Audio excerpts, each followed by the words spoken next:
There are two slides of negotiation. We can talk about the past and the future, right? And so I have a standard talk to the past as well, and then the future. Yeah.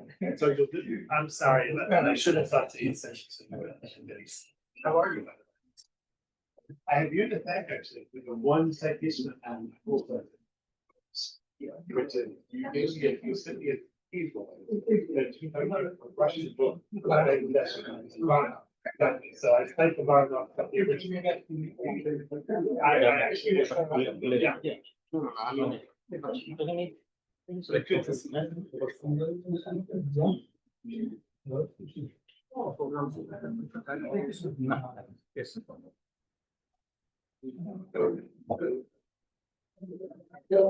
Practical share program.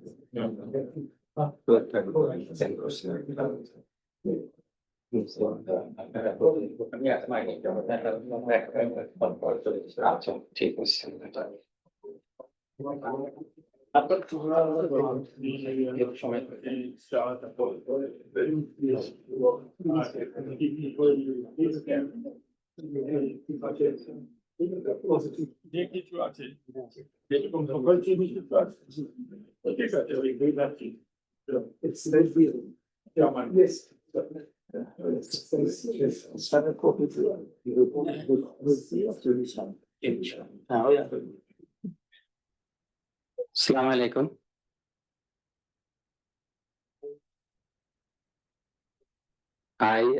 Let me welcome everyone to the BIDS conference, and this is a special event for us. We have with us our honorable advisor, Ministry of Planning, Professor Wahiduddin Mahmood, Professor Aman Soban, Professor Salim Rashid. Dr. Binayak Sen is already online, and Professor Mahmoud al-Muqaddam Akash. Let me also take this opportunity to welcome our distinguished speaker today, Dr. David Angerman. He is an eminent American historian and academic, and a professor of history and global affairs at the Jackson School of Global Affairs, Yale University. His scholarship specializes in the 20th century international history with focus on US foreign policy, Russian and Soviet studies, and the history of international development assistance. Professor Engelman is renowned for his work on 20th century international history, but for us, his most compelling book is his latest, The Apostles of Development, 6 Economists and the World They Made. This seminal work shifts the narrative of global economic progress away from Washington and London to places in intellectual history of development squarely in the global south, right here in our region. In this book, he told the lives of 6 brilliant Cambridge-educated economists from undivided British India, including Nobel laureate Amartya Sen, and also among them others 5, but for us, Professor Aman Soban, who led the Bangladesh Institute of Development Studies in his early years and raised the institute status to a new height in Bangladesh policy arena. Professor Aman shows that the development was a South Asian project to achieve economic independence and political freedom. His research on political history, on the history and policy, will be a piece of intellectual discourse in this region. And without further ado, please give a warm welcome to Professor David Angerman.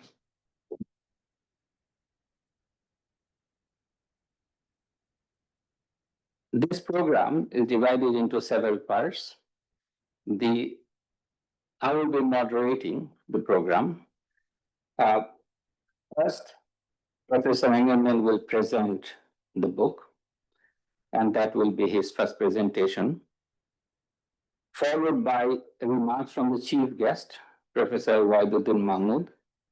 He wanted to take this opportunity to speak first, and then we will have distinguished discussants, Professor Salim Rashid, Dr. Binayak Sen, and Dr. Mahmoud Murkaddem Akash.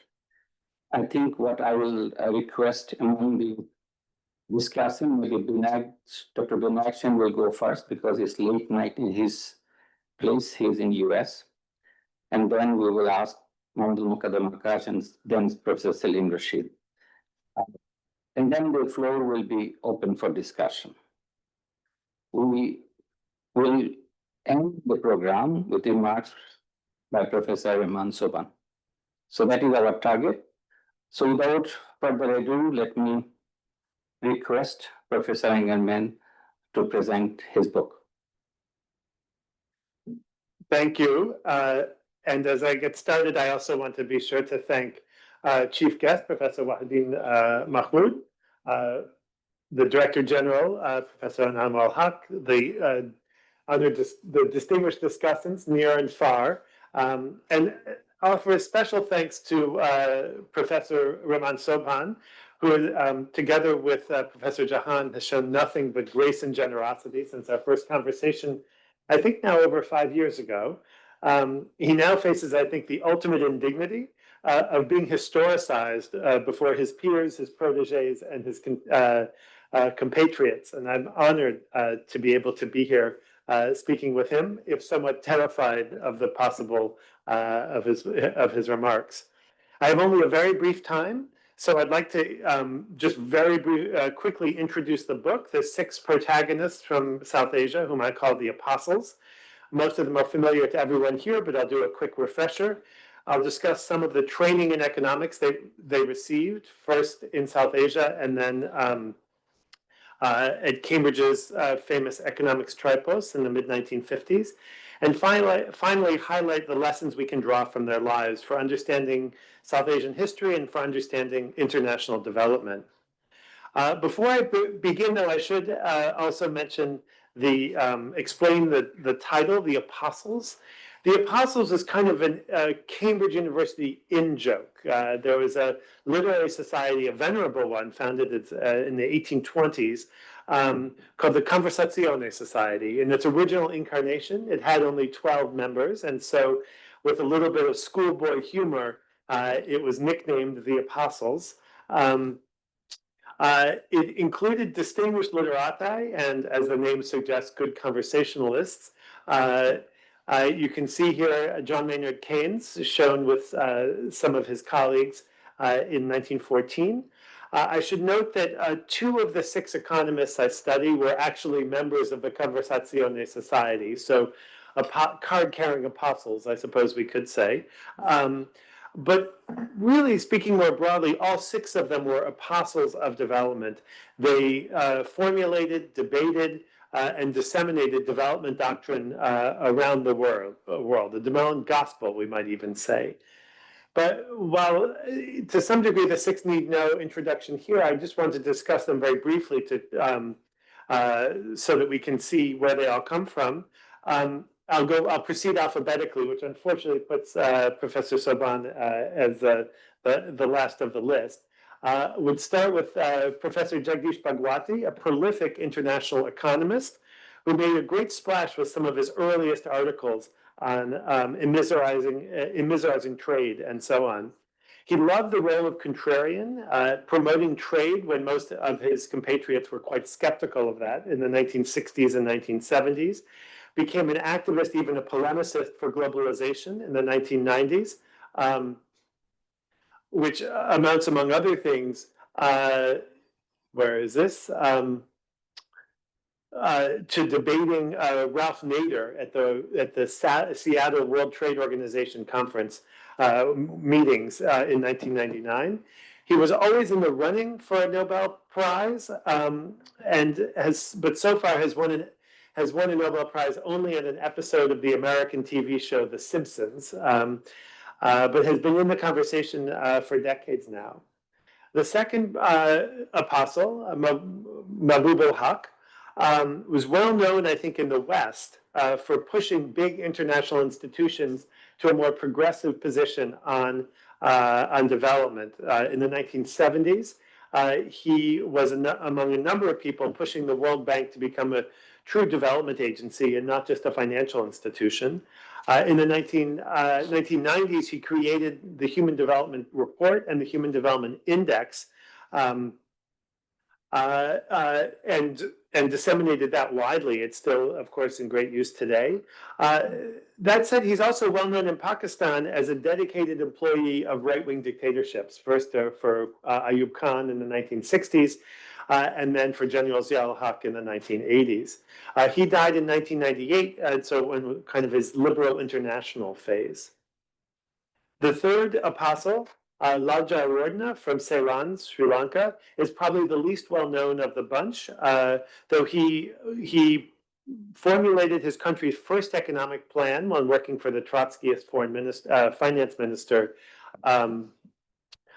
Pereira in the early 1970s, and then helped write its first liberalization effort in Sri Lanka in the late 1970s.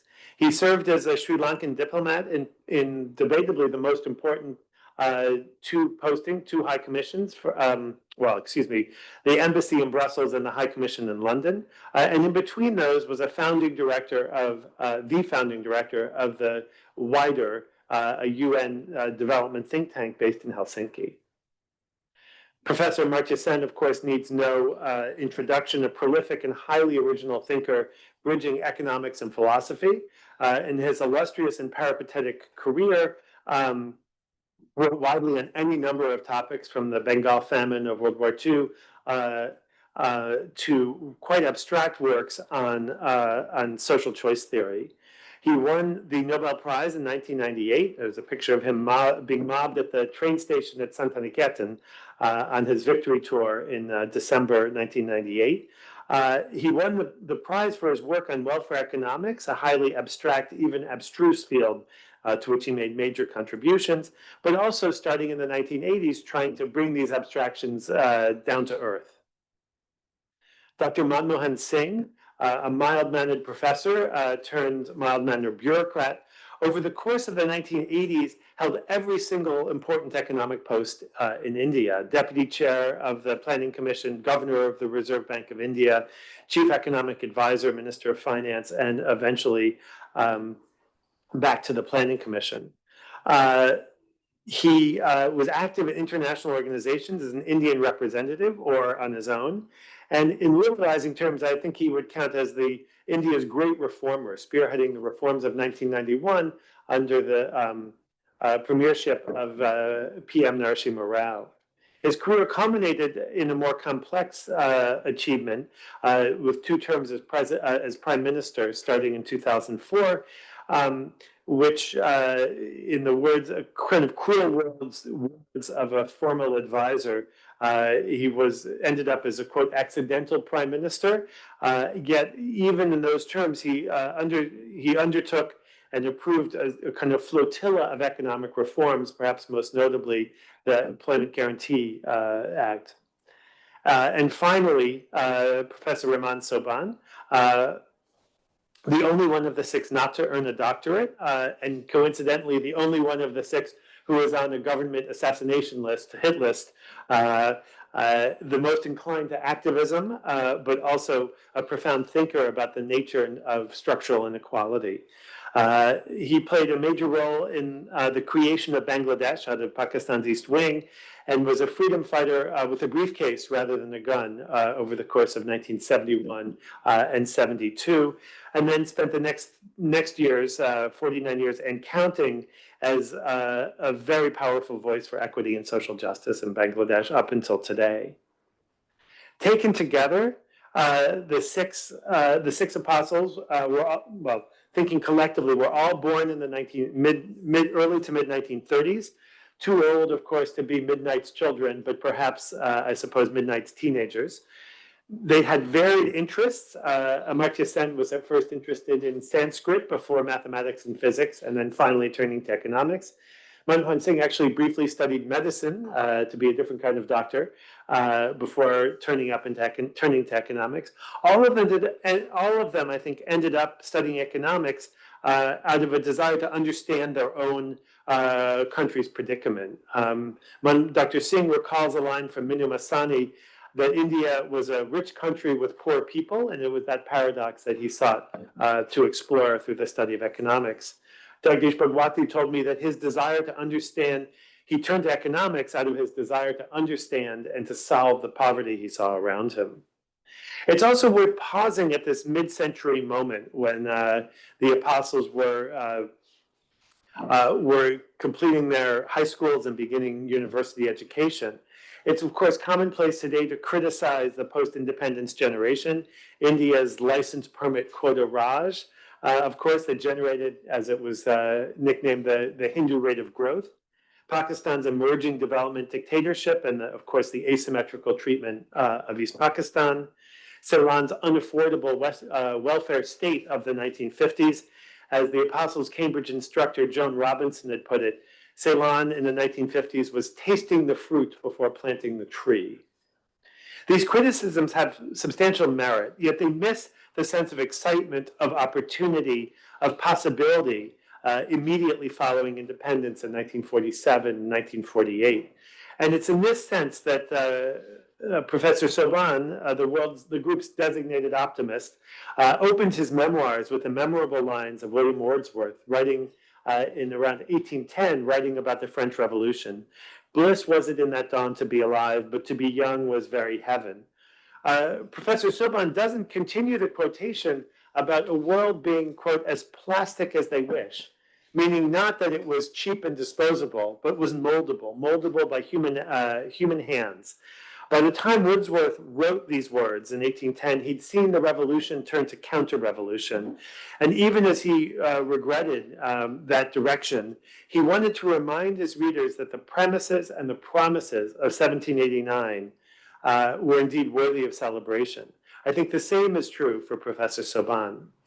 Optimism ran rife in the 1940s and 50s. No longer would South Asians be colonial subjects ruled by those from outside. No longer would their economies serve as appendages to Britain, or as the drain theorists of India would have it, no longer would the region's resources serve London and Lancaster, but Lahore instead.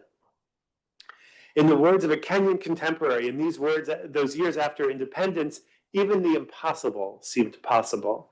The plasticity of economic life meant that it would not be subject to colonial edicts or left to the vagaries of the invisible hand.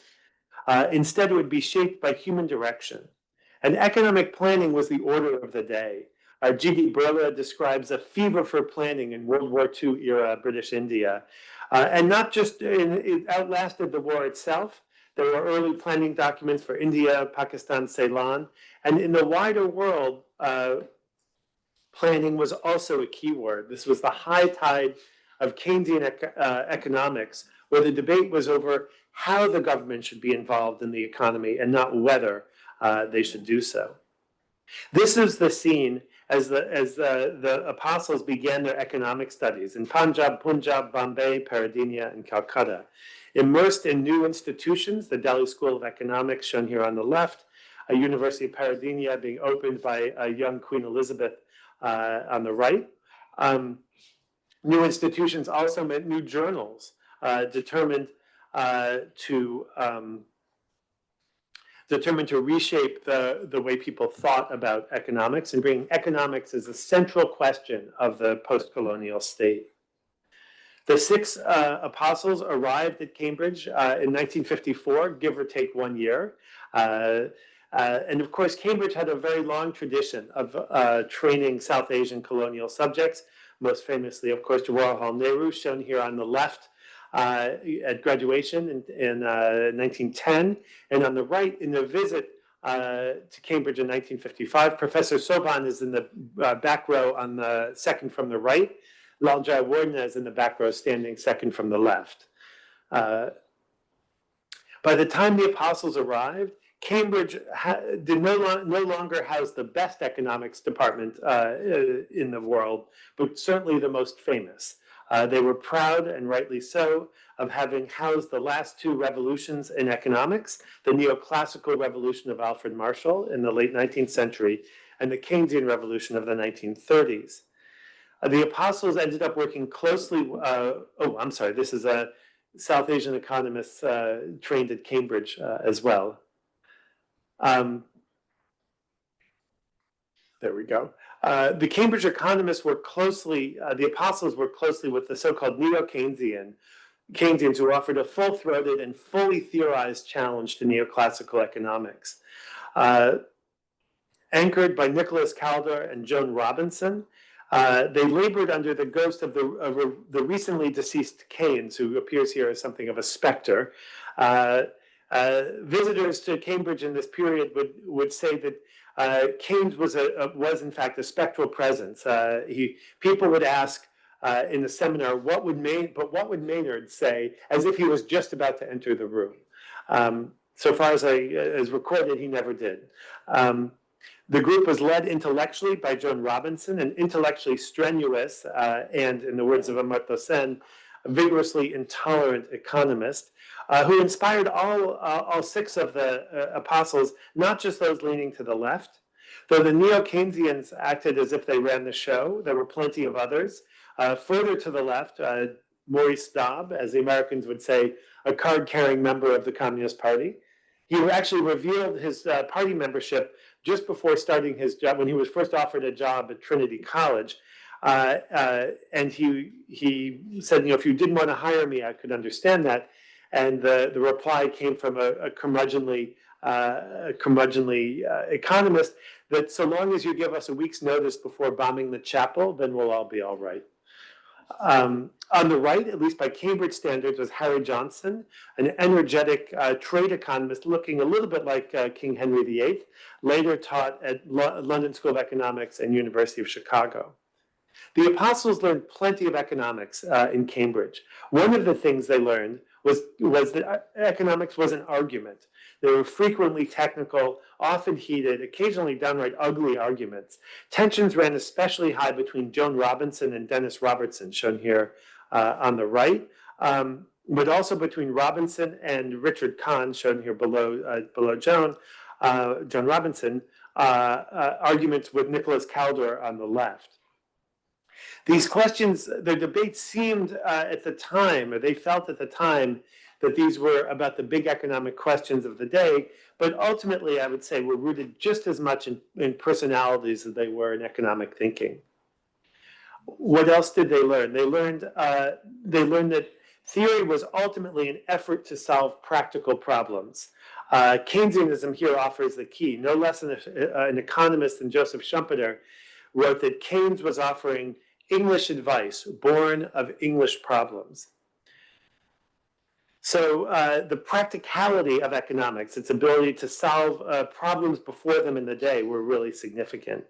There were a number of things they didn't learn at Cambridge. They didn't learn mathematical economics at all. At the time when this was the cutting edge in the United States and was making its way into the UK and actually into South Asia. Secondly, they didn't learn anything about South Asia in their economics curriculum, even though the tripos of the early 20th century actually featured an entire exam field on on famines in India. There was no formal instruction on the South Asian economies. And even though, in fact, Nicholas Calder, Joan Robinson, who had actually spent her 20s in India, and Maurice Dobb, all were frequent visitors to India that didn't figure in their instruction. The third thing they didn't learn was development economics. And here the problem was not Cambridge's. There was no place that one could study development economics under that name in the 1950s. Few universities had more than a single course on development, and many didn't even have that. This ultimately, I would say, provided an advantage to the apostles. They received a broad training in economic subjects, not limited to the canons of one particular subfield. Taken collectively, the apostles dominated the economics students of their era. They all earned their BA degrees between 1955 and 1957, earning either first-class honors or an upper second. They owned, as my kids would say, the Adam Smith Prize for the best economics paper, with 3 of the apostles winning the prize and 2 others earning honorable mentions. This led them to top graduate schools in the United States and United Kingdom, accounting for transfers. 2 each went to Cambridge and Oxford and Yale, 1 to London School of Economics and 1 to Massachusetts Institute of Technology, a very forbidding group. They were all determined to solve fundamental problems of their home region, poverty and inequality. Although I should note here that while they observed poverty at close hand, most of the apostles were rated in relative comfort, except for Dr. Singh. They differed, in spite of these common points, they differed dramatically in career trajectories, some oriented more towards policy, others towards scholarly publication. Some worked mostly in national or in regional venues, others mostly globally. Most importantly, they diverged in fundamental economic ideas. Was the goal to reduce poverty or to reduce inequality? What strategies would effectively promote prosperity, and prosperity for whom? And in what ways were poor countries different from big ones? Was there only one set of economic rules and therefore economic tools, or were different tools necessary in different places? The goal of my book, Apostles of Development, though, is not just to recount 6 fascinating lives, but to interpret the global history of development from the late 40s through the 2000 teens. This seems, I think, an opportunity to rethink development. Of course, the bad news coming from the United States, the wanton destruction of USAID. But the issue goes beyond that. There are people warning of a generational shift of foreign aid permanently at lower levels. Unless we think this is a kind of a form of liberal hysteria, this is a McKinsey and Company report coming out a couple of months ago that emphasizes the fundamental changes being undertaken in international development. So I just want to close with a couple of the briefest points about what I think the book demonstrates. First is that development, let's skip past the historiography here. Development was a global project. It was not a project of the global north. We should not start it in Washington, in Cambridge, whether Cambridge, Massachusetts, or Cambridge, England, in London.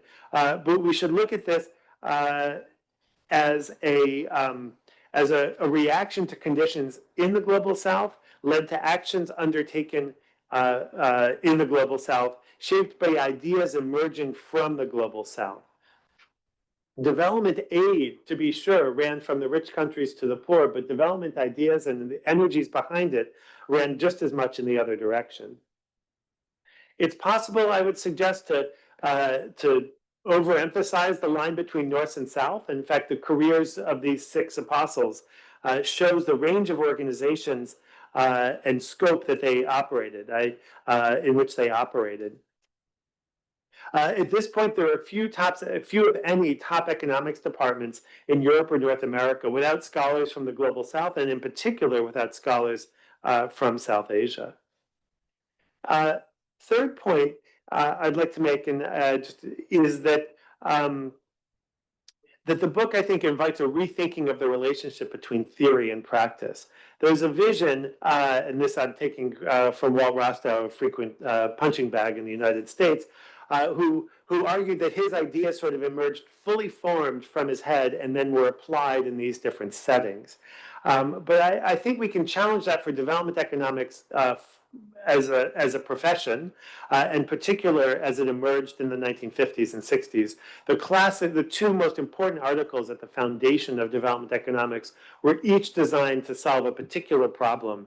Paul Rosenstein-Redan on the left is the problem of Central and Eastern European countryside, particularly the place of Jews in the countryside.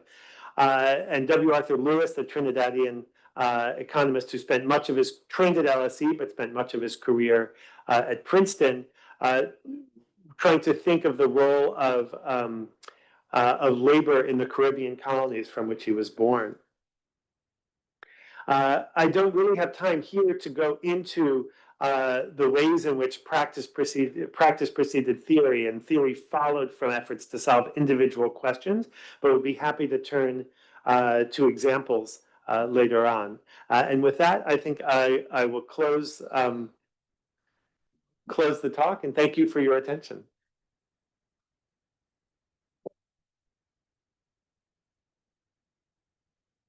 Thank you, Professor Engelman, for introducing the book and also introducing all the episodes. At this moment, let me invite Professor Wahiduddin Mahmood, our chief guest, Honorable Advisor for Ministry of Planning, Government of the People's Republic of Bangladesh, for his remarks. Thank you, Anam. I apologize for disrupting your order of things because I may have to leave during the proceedings at some stage. So I thought that without feeling that other speakers are compressed for time, I'd rather chosen to speak first so that the session can continue. Thank you, Professor Engelman, for giving us this excellent book, introducing it. Most of us haven't yet, I think, gone through the book, but have had some glimpse of what is in it. I mean, isn't even without reading it, what I heard about it, it's a curiously interesting book. I mean, in many sense. One is that how could you locate and think of these 6 episodes in the contemporary at Cambridge, which relate to what you wanted to say in the book? I mean, it's accidental because at no other time in Cambridge you would find this sort of combination of economic students. Not all of them are not economics undergraduates, of course, as you said. Second is that it's also, I think you have deliberately chosen them because they belong to South Asia, and your interest lies in South Asia to a great extent in your work of, I guess, in your work of history of ideas. And all of them, South Asia is important because in post-colonial time, whatever was the experience of India, in a sense, shaped the issues which were to be debated and discussed in the evolution of ideas of development economics, even though development economics as a subject discipline were not taught in the top universities. And the third is that you have chosen 6 episodes, although most of them were very much part of top class academia in the northern top universities and part of mainstream economic theorizing, but they're unlike their other economists from the north. They had always interest. They never forgot their experience and background, South Asian background. And I think all of them were very perceptive of looking at entire, not only development, but also the theory of the economic ideas as a whole from a macro view and from a perspective of the South. The South, as I said, at that time, the ideas were being shaped by the experience of South Asia. So either by coincidence, luckily coincidence for you, you have chosen a subject which really captures many aspects together about how development ideas from the southern perspective developed.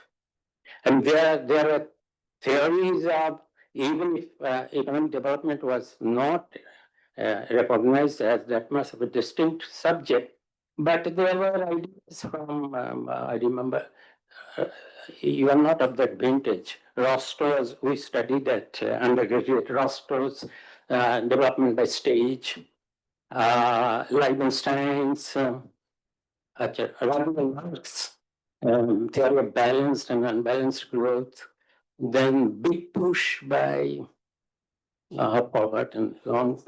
Leibenstein was a big push. Those were big ideas. But these 6 episodes developed big theories, but these theories were very much rooted in practice, as you have already said. They had always in mind how that will be applied in the context of developing countries. Some had definite active role in applying those, but some had implicitly in their mind, even if developing high theories, highbrow theories, had in mind how it will help the developing countries. For example, Amartya Sen, he got his Nobel Prize even, and by completely highbrow theoretical work on social choice theory. Arrow, the first Nobel Prize winner, or Samuelson, I don't remember, one of them, thought of, he left it there, that you cannot have a social choice by individual, combining individual choices. But Shin, being in his mind that it should do something for the developing countries, not only that, for the upliftment of the democratic society, a free society, and an equitable society, he continued to hammer on that difficult mathematical topic to at least come to some conclusion of what solution of at least partly how social choice theory could be used to combine society's individual preferences into societies. And the culmination of that is something which is not mathematical. It's very mundane thing, what is called public reasoning. But his idea of public reasoning, that at least we have in a democratic society by discussions, have some consensus on, say, role of women, upliftment of women, poverty alleviation, some programs for poverty alleviation. There shouldn't be any difficulty in that consensus, which he called public reasoning. And then,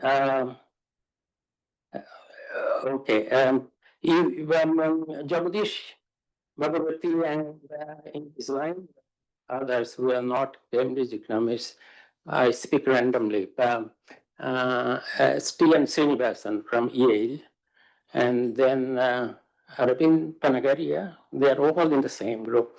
But Jagadish Bhagavati, again, his first pioneering theory, as you said, was something to do with the South, that immeasurizing trade. But he was also deeply he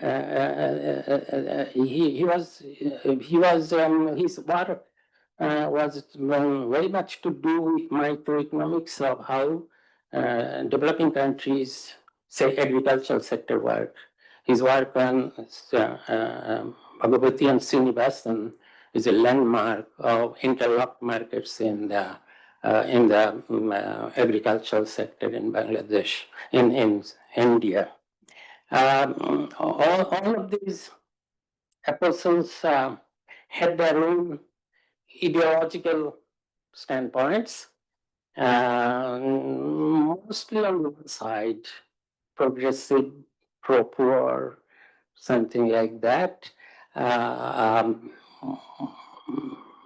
anti or free market economy.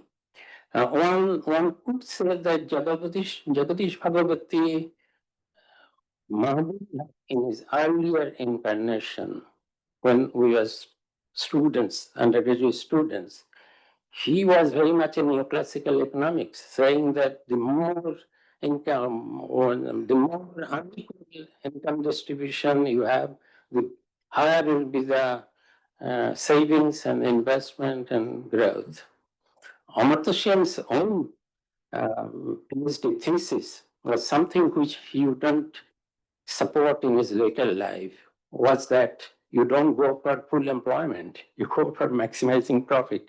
That's something to do with, he was influenced by, but he says that he was not that much influenced by Maurice Dobb, but that was a theory of Maurice Dobb, of the Russian model, maximizing surplus, the primitive surplus sort of thing. Then one might say that Jagadish Bhagavati was on the other side, but not in the sense that later propagated that free market, privatize, full market economy. He was concentrating with T.N. Srinivasan and Aravind on the ills of protectionism, which other epistles didn't deal that much, because some of them were still followers of Nehru, Mahalanobis type of pro-Soviet type of more importance to state planning. But in this respect of freeing trade, as you say, the license, freeing from license Raj, license of import licenses, Jagadish Bhagavati's full concentration was on that. In that sense, he could be said a pro-market. But I don't think as a package, he could be said that, like the later on the World Bank's structural adjustment package, that he was that much of a pro-liberalization. And I have, and the apostles had their differences, and they criticized each other. For example, not criticism, I mean, mild criticism was, Sir will know better. Mahabubul Haq, in his second incarnation, became very much pro-people and broad-based development, and subscribe to Shen's idea that human development is, or capabilities in terms of health, education is essential part of development, and that's how he institutionalized in UNDP the Human Development Indicator, which was great. But I think Amartya Sen always was uncomfortable being in very much of a theoretical, having a theoretical mind, uncomfortable about a single figure of human development indicator, that what is the basis of weighted average of health indicator and education indicator that you get. Mahbubul Haq's thing, being a practical person, is that it's better than just GDP and per capita income.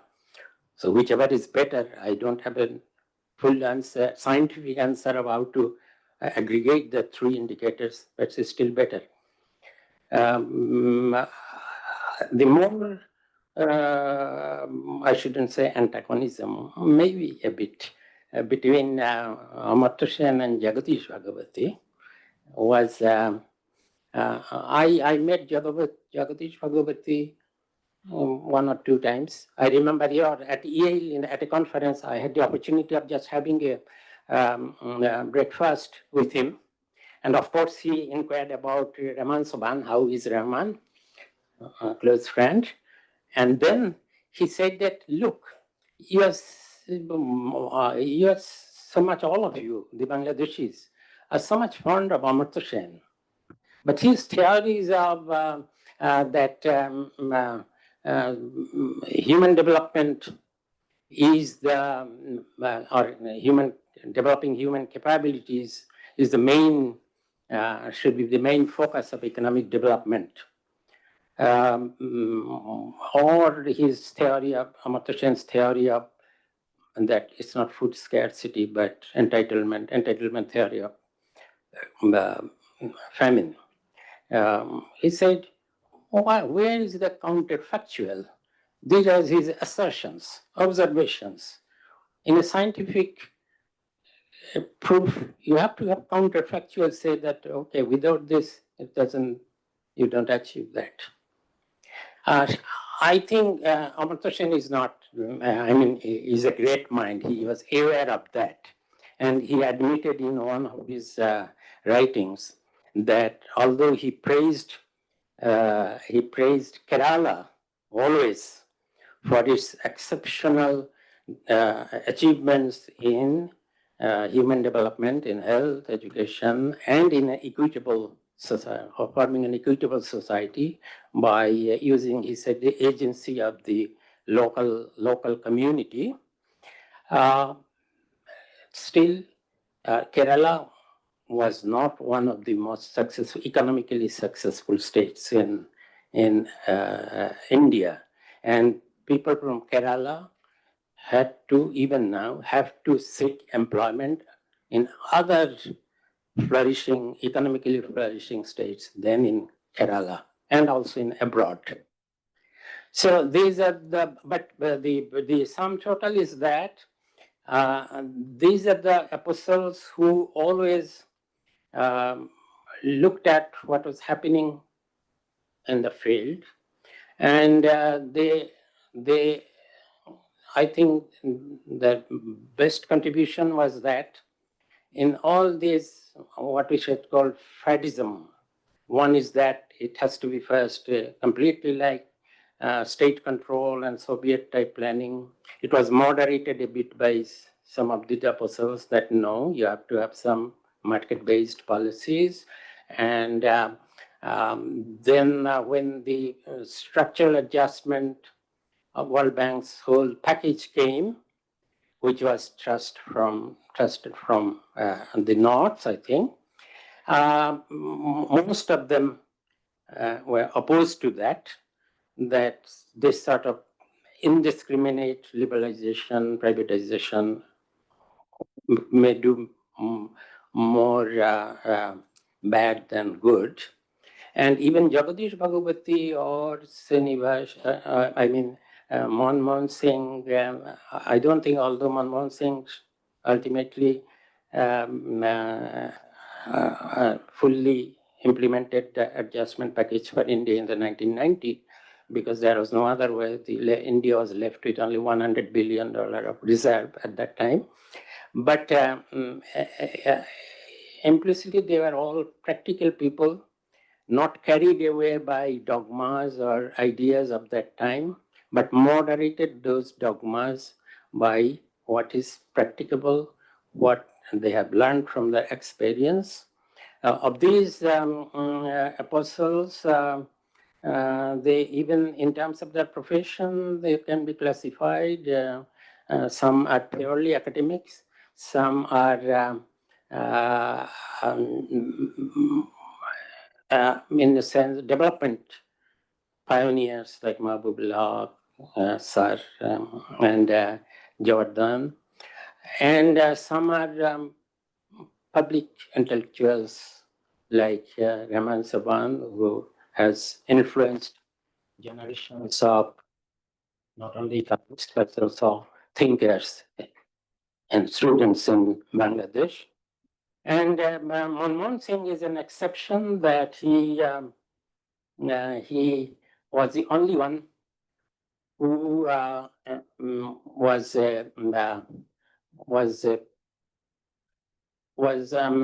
his entire life was in applying economics to actual policies. So he as you mentioned, that he from economic students, he became an economic bureaucrat, which is econocrat, But ultimately, he became economic politician. So that's in his case. No other economic. Was also in that category. Off and on, he was not all through in the government, but yes, of course, he combined economocrats, public intellectuals, and econopol. Okay, where do we go now?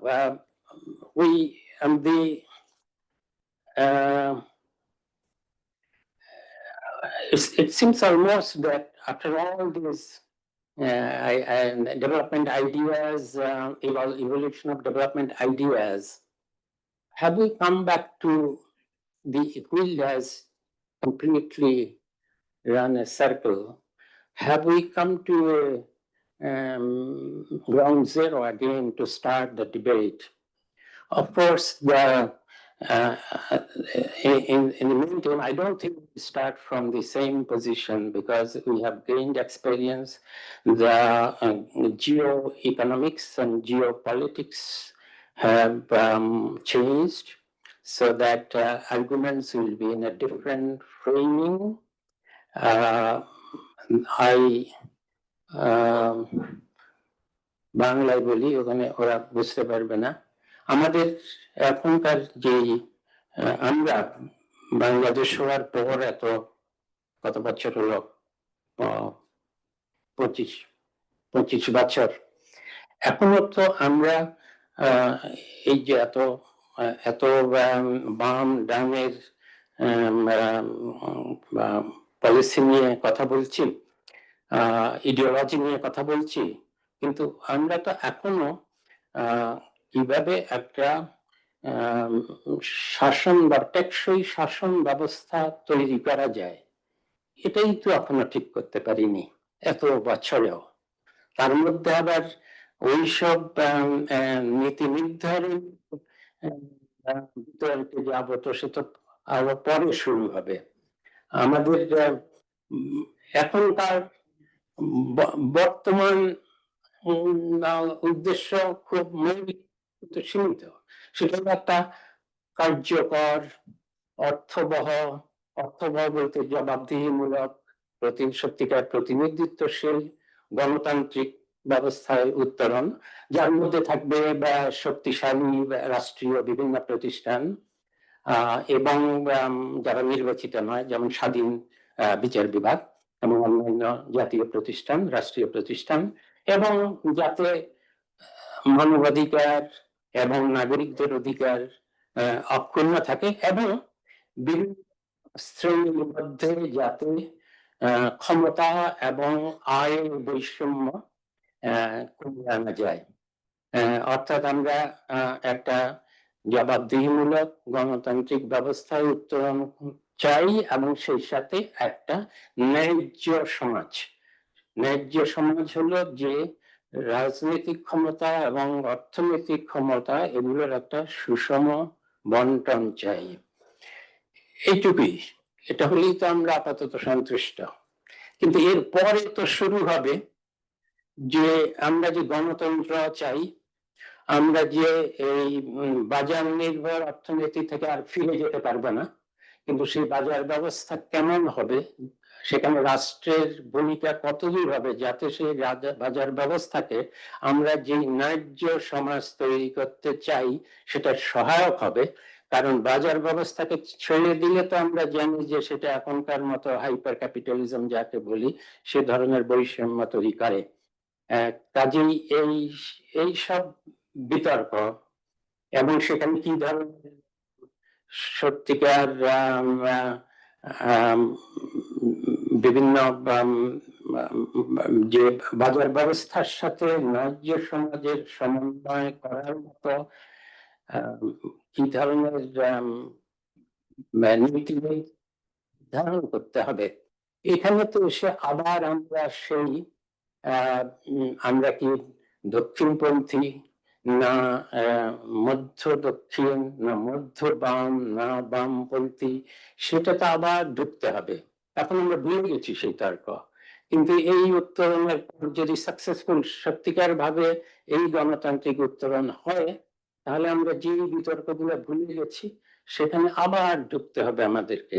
আমাদের রাজনৈতিক দলগুলোকে এখনো সেভাবে আমরা দেখতে পাচ্ছি না। হয়তো নতুন প্রেক্ষাপটে আগের মতো আর একমাত্রিক বাম ডানের এই যে বিভাজন, এটা হয়তো নতুন মাত্রিকতা পাবে, যেখানে অত সহজে একমাত্রিক ভাবে কে বাম দিকে আছে, কে ডান দিকে আছে, কে মধ্যপন্থী, এটা শ্রেণী বিভাগ করা ক্রমে ক্রমে কঠিন হয়ে পড়বে। In a new context, it will be even difficult to define who is on the right and who is on the left, who is middle left, middle right, because it's not one dimensional. The dimensions have changed so much, and there are so many added dimensions, including the religious dimensions, ethnic, the racial dimensions, which have now come up and all mixed up in all packages. So it's very difficult even for the voters, even for the political parties to attract votes, that how they'll define themselves in terms of, not in terms of the traditional left and right, but in terms of a package which will be very different. Thank you very much. I have taken more time than I should have. Thank you for giving me this opportunity. Thank you. Thank you very much. Professor Wahiduddin Mahmood has initiated the next round of development debate, probably will come in the society with the changing dimensions of development. At this moment, I will go back to the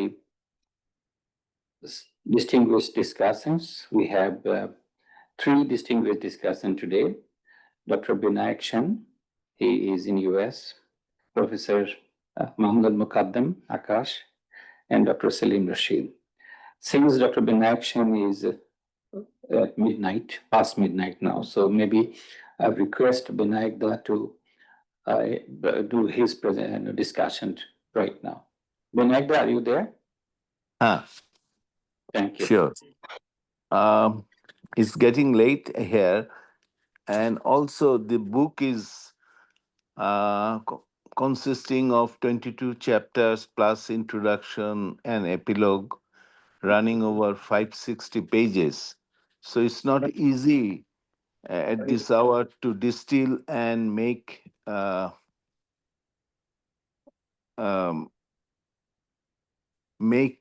comments on each aspects raised in the book. I will just make 4-5 remarks. And it may sound not very organized also. So my apologies for that. The first question I want to raise, that whether the alternative classificatory mechanism could have been adopted in narrating the history of thought in South Asia and the role the apostles played in that history. One could probably classify Bhagavati under libertarian school. One could classify Mahbubul Haq under utilitarian school, and Professor Sobhan and Amartya Sen under egalitarian school. I'm just giving some examples that one could narrate their worldview, their specific theoretical and practical policy positions under some such classifications. Secondly, as one reads chapter 3, Apostolic Ascension, one asks the question, what role and to what extent Cambridge Economic Schooling played in their subsequent careers. It is not clear that one would have expected that Cambridge broad-based education would have resulted more pragmatic approach when it comes to designing or implementing economic policies.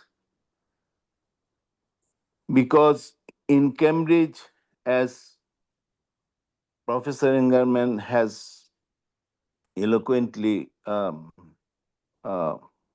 described, that there was Joan Robinson, there was Nicholas Caldor, there was Piero Sraffa, there was Maurice Robb, there was Dennis Robertson. So left, right, center, all were present, and all the kind of economic ideas were in the air. And one would have expected that if so much emphasis was laid on the Cambridge upbringing, then it could have led to some kind of pragmatism, which we do not find. Later, the book delves into the debate between growth versus distribution, or state versus market. So, so, so I find that the Cambridge broad-based view could have resulted in pragmatic outlook, but it didn't. Apparently, at least it appeared to me.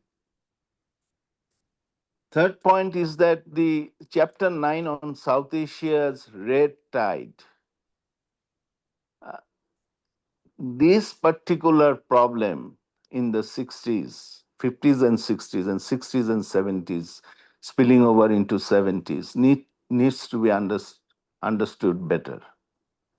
Was it the red tide due to traditional influence of European social democracy with welfare statism? Was it due to the Joan Robinson type left Keynesianism? Was it due to the left populism? Was it due to some other things that played a role that the tide was there?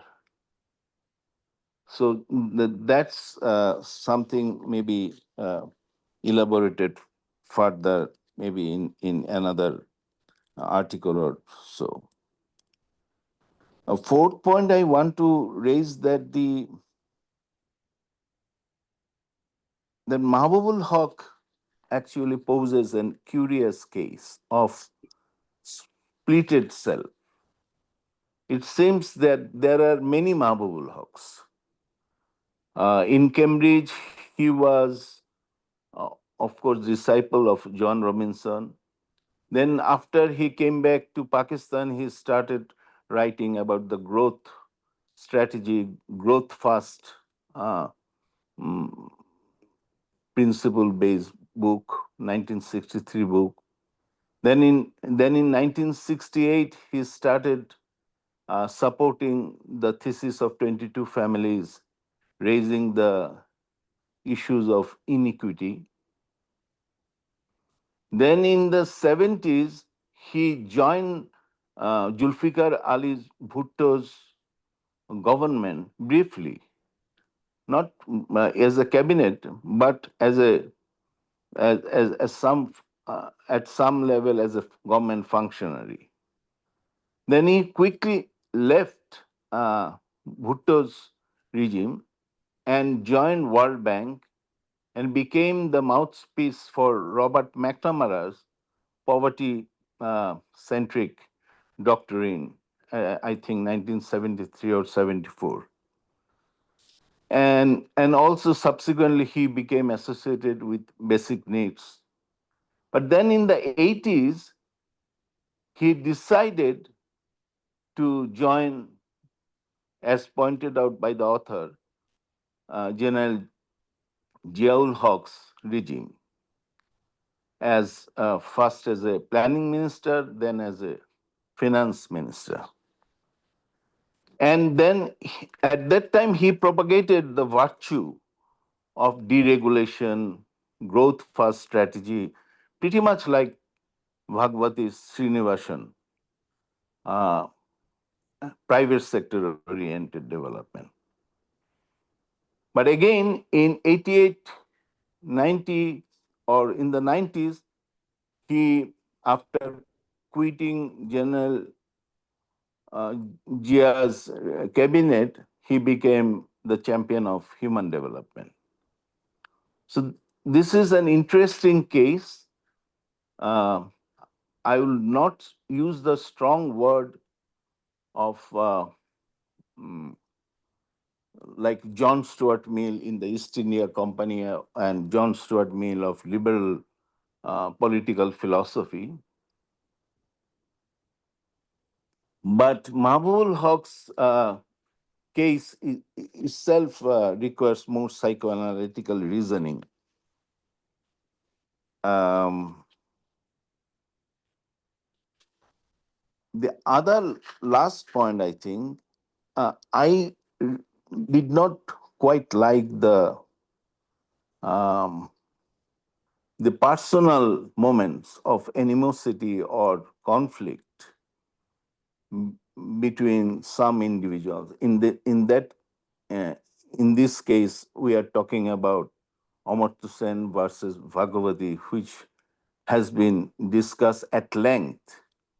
I think in chapter 21, 22, he describes those personal moments. If that is to be done in this case, then it should be done in all epistles cases, because suddenly it seems a sudden departure into and readers remain mystified by these. They're not sure whether the difference is ideological or personal and or theoretical. It doesn't make sense to counterpose growth to poverty reduction. To say that growth is um, not important for poverty reduction would be a silly thing to say. So, in a sense, I, I, I think that the author could have considered reducing the importance of these personal moments uh, emerging, and especially since it is mainly on one-sided. Although there is a analysis in that chapter that there is a hint that this discord may be attributed to political movements. Bhagavati Panajaria being the supporter of the Modi government and Amartya Sen being the critique of the Modi government.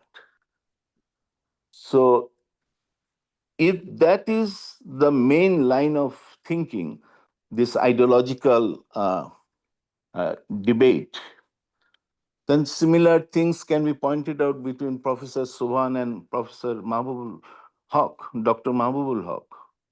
So then these moments of tension can be more ideologically explained.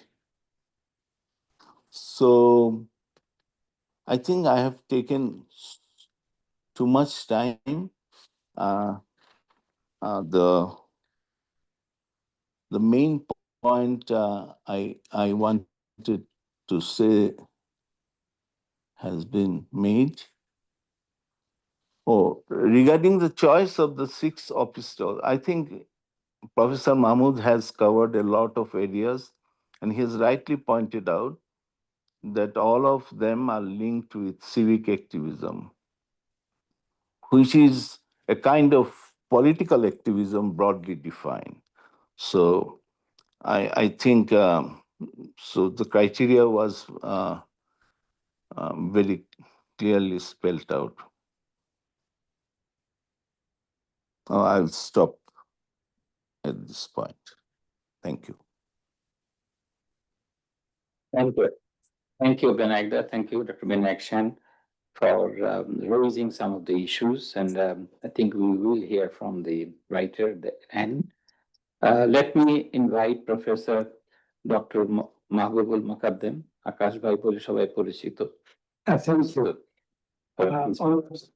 Chief Advisor, Professor Ravi Mahmood, distinguished Professor David Engelman, the writer of the book for today's discussion. One of the esteemed apostles present here, Professor Rahman Sawan, distinguished moderator, discussants, and the attendants of this book talk. When I wanted to discuss about this book, I was at first struck with surprise by the word apostle in the title. I thought one of the 6 characters called apostles of development here, Ekeshen, Jagadish Bhagwadi, Nawal Haq, Rahman Sawan, Lal Jayawardena, and Singh were particularly religious, and one of them gave a misinterpretation of economic development in their speeches and writings so far. So why such an adjective like apostle? Later on, I found the original meaning of this metaphor explained in page 4 of this book.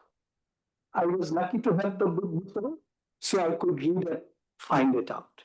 Engelman wrote in his page 4, I quote, I call the 6 apostles, applying to them the tongue-in-cheek nickname of one of the most prestigious and selective Cambridge organizations, the Conversation Club, founded in 1820. The club's purposes were thoroughly secular and oftentimes countercultural in an artsy way, because the club's founders, number 12, one with them the apostles. Membership required intelligence, social standing, and for the former, an ability to converse on just about any topic. This is a wonderful club, I think, which gathers most intelligent people there to have talked about the world. Let me just go into the book itself. The book is divided into 5 parts. The first part is devoted to portraits of the 6 young boys, how they have grown up, what was their class background, what influenced the contemporary world, and the University of Cambridge had played in the as a whole, the lives of them. However, the personal aspects, I think, unlike Binayak, were not touched or probed in detail. There are hints, even about the wives and other things, but they were not gone into details. The few principal take home from the first part for me: 1, all the apostles have some common points of departure. For example, they all started in the post-colonial world, in the era of Cold War, sharply divided into broadly 2 camps at that time: socialist camp and capitalist camp. This possibly influenced the respective economic orientations of them, or biases of them, towards state and or market, which I think are still continuing. 2, they were teenagers and also inherited past alma mater. That is why Engelman called them midnight teenagers instead of midnight children, borrowing the metaphor partly from Salman Rushdie's book. They were influenced by their primary education at home first, and still more subsequently by their Cambridge tutors. That was a heavy influence.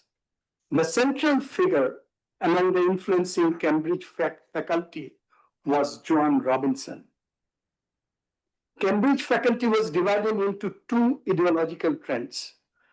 Dobb, Sraffa, and Joan Robinson were more related to Keynesian state intervention and were skeptical about the spontaneous efficacy of supply-demand mechanism and perhaps wanted to supplement individualist spirit with one or other kind of collectivism, while others were more biased towards market, efficiency, private initiative, etc.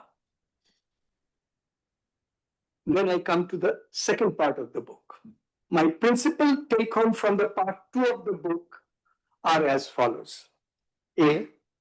Shane and Jagadish seemed to be slowly revealing their polar tendencies. Shane increasingly becoming interested in social welfare and freedom in general, and Bhagavati increasingly becoming interested in economic growth. Material progress through market mechanism or trade. This part also shows that while the above 2 episodes, Shane and Bhagavati, were more towards theories, the remaining were more interested in real life economics and concrete practices. Mahmood Haq, Rahul Solan, and Jayavardhana all got involved with policy making and building up new institutions in their own countries as well as in the international sphere. At least one of them, Manmohan Singh, also became involved in politics directly. Manmohan also involved in the political party. Manmohan Singh joined the political party of Congress and he tried to blend his economic knowledge with political reality. Correction. Mehboob joined the Muslim League in the top. Okay, I'm sorry. Sorry, I thought that he didn't join it. But he was not so much seriously involved in politics like Manmohan Singh. Also, Also, double Manmohan Singh. Manmohan Singh. That is a new knowledge for me. Thank you, sir. Achha. He was most he was most effective among the apostles who successfully climbed higher up to become perhaps accidentally the successful Prime Minister of India, who reformed the Indian license and permit Raj and could increase the growth rate, which was later called low Hindu growth rate. The subsequent 3 parts of the book is a complex, relatively hard reading part. Part 3, Part 4, and Part 5 traces both the international development discourses, theoretical discourses, as well as the positions that were taken in those discourses by our 6 apostles in their respective fields of practice. Author classified history of this long 40 years of discourses into 3 specific sub-periods: 1970s and 80s, 1980s and 90s, and post-1990s. With a keen sense of historical details and philosophical insights, Engelman describes how the euphoria of socialism slowly became more and more pragmatic and empirical and tries to seek new truths from new current facts. By that process, the left ideology in crisis were trying to liberating itself from all sorts of past ideological dogmas. Or in other words, it is or was, it is still now or was, a time of self-criticism and emancipation of minds of the left. Our 6 apostles had also undergone their own fascinating historical process of changing their own mindsets during this fast changing period of unexpected, surprising changes. Perhaps Professor Sohan, who is present here, may testify whether the process of storm and stress is still going on or he has attained an assured, punctuated equilibrium and peace or rest of mind. Engelman suggests apostles are mostly now in the stage of writing their memoirs for the posterity to carry their mission farther ahead. Let me end my review by recalling what Ekeshan had told me engaged in a lively dialogue about the viability of Chinese model of development at Professor Sobhan's home after a delicious dinner. He patted my shoulders lovingly, and his last words were in Bengali, Jukti Torko Cholbe. Arguments and debates will go on. Thank you all for your patient listening to. Thank you. Thank you. Excellent intervention here. I have, I'm looking at the time, but anyway, I have with us Professor Salim Rashid, Emeritus Professor, University of Illinois, Urbana-Champaign. And floor is yours, Dr. Salim Rashid. Thank you very much. I feel honored to be asked to engage in this discussion today. I'm grateful to the BIDS, to Professor Wahiduddin Mahmood, the author, David Engerman, and of course, to Professor Rahman Subhan, who is present, and time will not permit me to recount, but he was instrumental in getting me involved in Bangladeshi economic research, a detail of which I will give later. The book is unusual in trying to trace global political economic development through the lives of 6 influential figures, rather than through the vicissitudes of ideologies. This makes it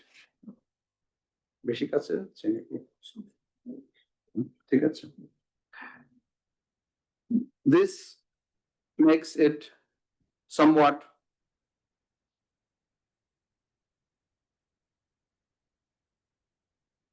of a reorientation for those of us who are accustomed to the ideological way of thinking. I will come back to this later. Writing in this way is a real challenge, and it is also extremely interesting.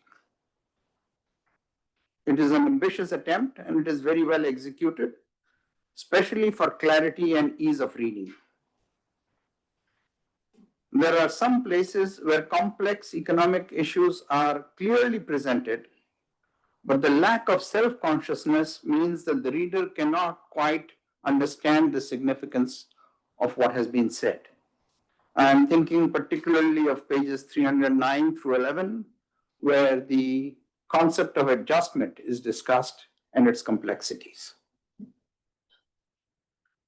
The personalities are fairly drawn without any sugarcoating. So we have Bhagwati's combativeness, Huck's opportunism, if I can call it that, Jayawardana's connectedness, and Manmohan Singh's disappearing act. All of them are nicely presented. And through it all, I'm happy to say that Professor Rahman Subhan comes through as steadily principled and devoted to equality and fairness. I learned new things at several points, such as the importance of Sidney Dell, a name that was quite new to me. I also found out how they tried to use UNCTADs and SDRs to boost aid to the LDCs.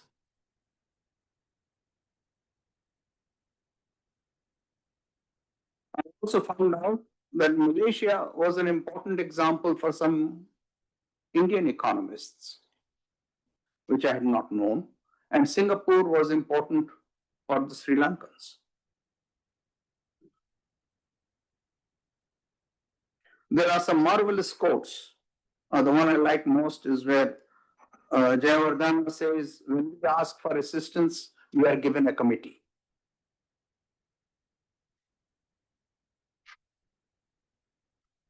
We need more detail on some issues.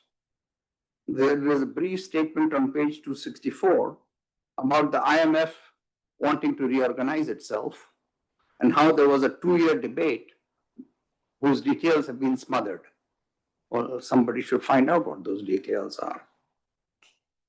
There is also a brief statement about Kissinger's Machiavellian subversion of NIEO on page 290. Or what were more details about that subversion?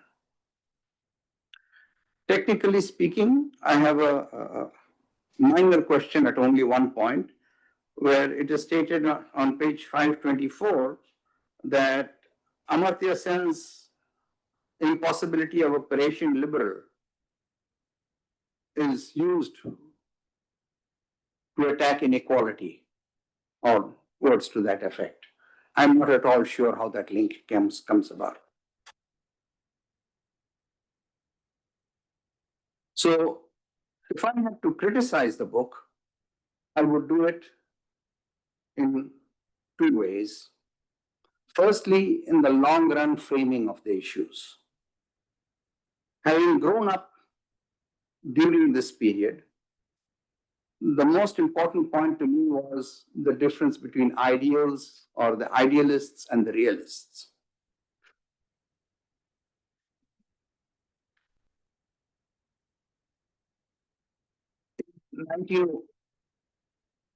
The Japanese defeated the Russians. India rejoiced. Why? What was it about that victory? It was the first time a nation had defeated a European nation. It started minds thinking, why should we be subject?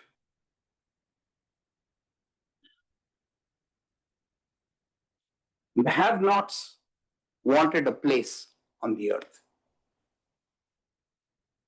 And for many, communism was the most effective form of nationalism. It was seen as the most effective way to get the country to develop and reject the dependent status.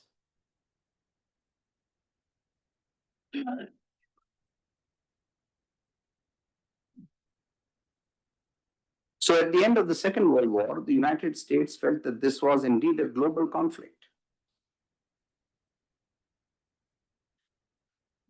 And the United States, through the 4 Points program, which might have been mentioned, became deeply involved in the whole idea of saving the world from communism. And in order to do that, they had to enter the question of what causes the inequity. Many people are not familiar with the idea that there was a paper written in 1947 suggesting that land reform was essential to the program of development. 2 of the signatories were Arthur Lewis and Theodore Schultz. Why did they say so? The United States subsequently supported land reform in Japan, in Taiwan, and in Korea. What was the thinking behind this? Somehow that background needs to be brought in. The second point over here is that underlying all these, it came out in the presentation of Professor Soban's book, where you quoted Wordsworth. Bliss it was in that dawn to be alive. But why was it a bliss? The very challenge that was given is that human nature will not permit a better situation or a better society. And the counter argument was that human nature is created by society. So if you change the society, you will change human nature. That excitement that we could change human nature is quite missing from the presentation of development over here. From a realist point of view, the long run framing is again inadequate, because Europe has been fighting for global dominance ever since the Pope divided the world into the Portuguese sector and the Spanish sector. Just because we call the wars of 1914 and 1939 world wars doesn't mean there were not world wars being fought before. In particular, if you look at the time when England and France started meeting each other as developed nations, every war they fought was fought globally. 1690, 1756, 1793, every war was fought across several continents. So the problems posed by globalism have a long history. It wouldn't take much, I think, just a page or two by way of background to produce this idea over here. Finally, I apologize, I may have taken too much time already. No. Finally, I want to make a point about the underlying economics of development. Let's separate it into two parts because a lot of the book deals with foreign assistance. There should have been a short description of why is foreign assistance needed. Is it given because these people cannot look after themselves? In which case it is a form of charity, and everyone understands that. I do not mean this in a negative sense. Everyone becomes helpless sometimes and you can need assistance. But if it is given in terms of a loan, what are the conditions for repayment?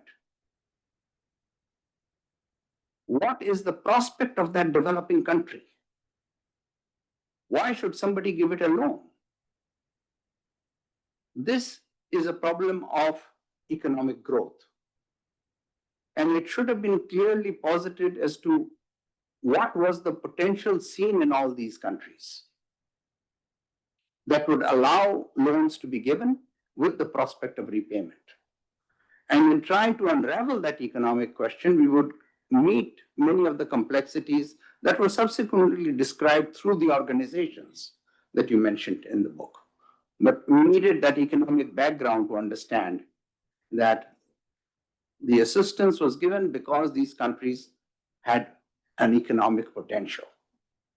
If that potential needed 20 years to be attained, then the loan should go for 20 years. And much of the problem that arose was because the loans were only given for short terms. This made the whole prospect of growth difficult, unviable, and induced a feeling of dependence. Let me stop here. Thank you very much. Thank you. Thank you very much.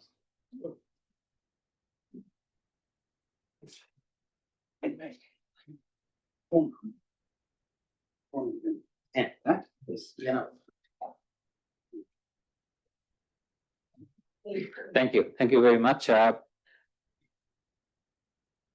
this moment, I think the floor is open. We will take about 10 minutes. I can think of the timing, 10 minutes of open discussion. We can go up to 1 o'clock. Okay, good. Okay, so. Sure.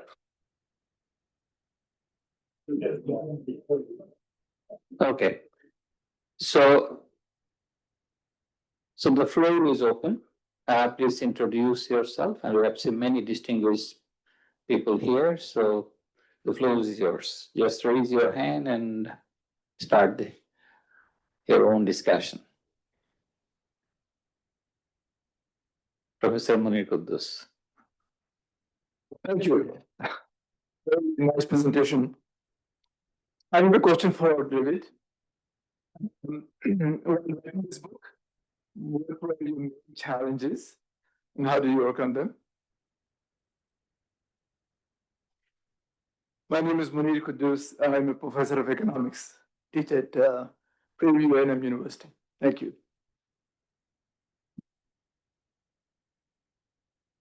Thank you, Professor Anand, and I'd like also to register my deep appreciation of the three very distinguished discussants. I read a book by Oscar Wilde about one of his friends that he was with me at Oxford, but he never acquired the Oxford mentality. Now, I want to ask Professor Engelman whether going through the six apostles' biography and their contributions, do you see any changing mentality? I'm asking this because here about this arguments between 100% and perseverability, but we also see a lot of arguments between perseverance and Dr. Mohammed in the context of the 5-year plans and the two economies. Mustafa, to interrupt, they press also want some Bangla clips.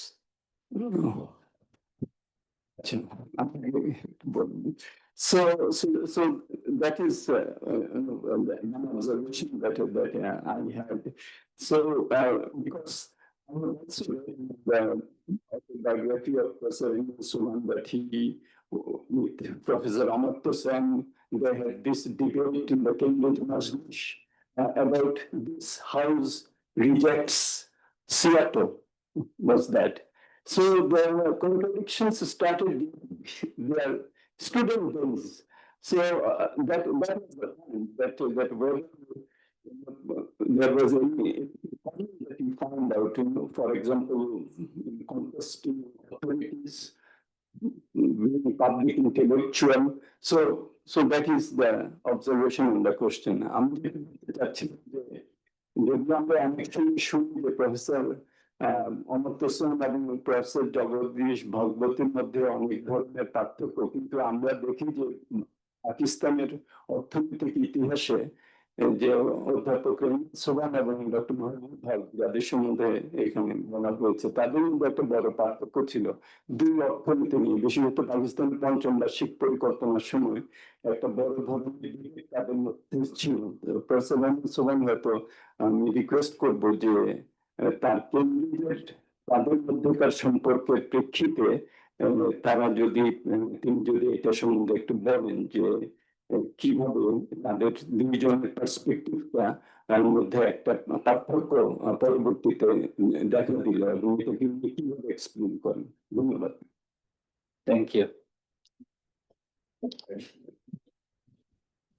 Anyone else?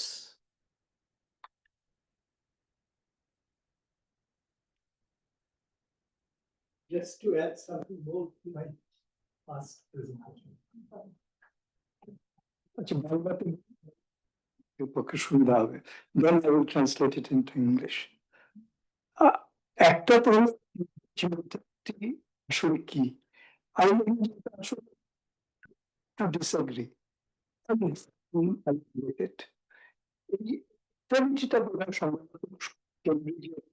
সকলের পক্ষেই ছিল তাদের মধ্যে, এটা হলো একটা বড় ব্যাপার। আর আমি যে পার্টটা I missed from my earlier presentation, I want to reiterate it. The last period dealt in the book is titled Liberalization Theology, 1990s. This is perhaps the period still going on with us. The two key words of this period are one, reform, not revolution. And secondly, inclusive and sustainable growth. These are the two key words of post-modernity development agenda. But whatever the words are, the main issue is the path to realize them.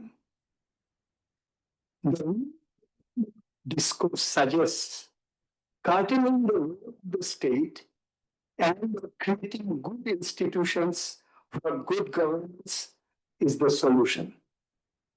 Some of them hope and suggest for making a social entrepreneur by making credit an object of universal human right. Some suggest for universal income. Some suggest for cooperative venture. Some suggest wider entitlements, and some suggest that political superstructural reforms first to is necessary first to democratize the political power. Then the other things will follow up, as our advisor has said before. But till now, we find the proper agency for any of these jobs. Thank you.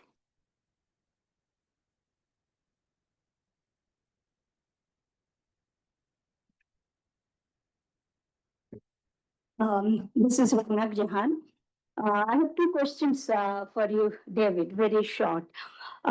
First one is that you write about this six people who came together, but also have, or you might have found also 3 or 4 other cohorts, say for another region, Latin America or Africa, who might have had similar sort of trajectories or influences on development theories, meaning that how unique could be or coincidental just these 6 people for South Asia.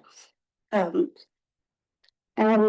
second question is that in your development sort of various ideas, it sort of stops at, I find, 1990 and human development, but there has been another 35 years. So could there be, and all these people have lived on, so could there have been some other categories? Because you point out in the global history of development starting from 54, but ends in 1990. So that, but there has been 35 years since 1990. So could it, and all of these people have continued to live more or less for another, say, 30 years, some of them. So could there have been something? আমার প্রশ্নটা ছিল এরকম যে দক্ষিণ এশিয়ার 6 জন economist যারা কেমব্রিজে ছিলেন তাদের সম্বন্ধে লেখা হয়েছে, কিন্তু আমি লেখক ছিলাম যে আফ্রিকা কিংবা ল্যাটিন আমেরিকা তো এরকম পাওয়া যায় কিনা, যে এরকম 3 জন 4 জন যারা সমবয়সী ছিল, কিন্তু পৃথিবীর বিভিন্ন দেশে ল্যাটিন আমেরিকাতে তারা তাদের দেশের কিংবা হিস্ট্রিতে এরকম একটা রেখেছিলেন। আর দ্বিতীয় প্রশ্নটা ছিল যে স্টেজে issues in 54 history of development শেষ করেছেন, কিন্তু তারপরে তার 30 বছর হয়েছে, এরপরে কিছু ইস্যুস উনি অ্যাড করতে চান কিনা? Thank you. Thank you. Thank you, David. History of development is interesting, and when this Just introduce. oh, sorry, I'm essentially of the ideas. As you say, the history of development is interesting, and when this history is told through the personal experiences of the closely connected people, this becomes more interesting. And thank you, David, for that. I have one quick question for you. As you know, India, Pakistan, and Bangladesh went through a strong wave of nationalization in early 70s with them. And there is a slide you call Socialist 1970s. And I'm just wondering whether these 6 apostles had any role there in this nationalization process. Thank you.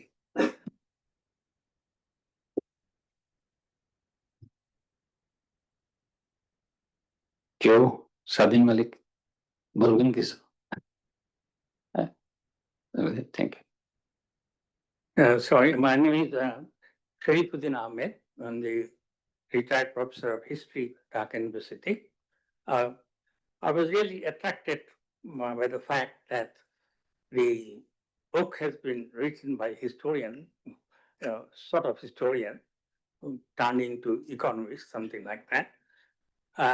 And I thought that the book would be having some impact on our present time of Bangladesh situation. As our honorable advisors have said, that during the last so many years, we in Bangladesh could not develop a proper economic policies for the development and prosperity of this country.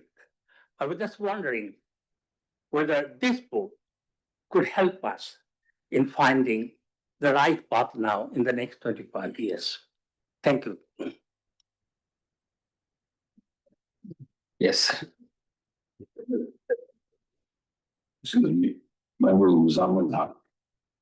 I'm from Strathclyde University, Glasgow, right? Now, we're so proud that we have got one of the apostles, Professor Rahman Suwan here, who has taught, encouraged, influenced second generation economists like us, right? We are really proud of all of the apostles. As it happens, right, that Professor Rahman Suwan has played a leading role in the development or creation of Bangladesh to economic theory and others. So really proud. But now referring to Dr. Ramana Jahan's comment, so I have some exposure to Africa. I taught at Cape Coast University as well. Surprisingly, we don't find any. I wrote 2 books on the economy of Ghana. So very interesting if you have any comment from author of the book. Thanks a lot. Thank you. Thank you. Let us close the open discussion session.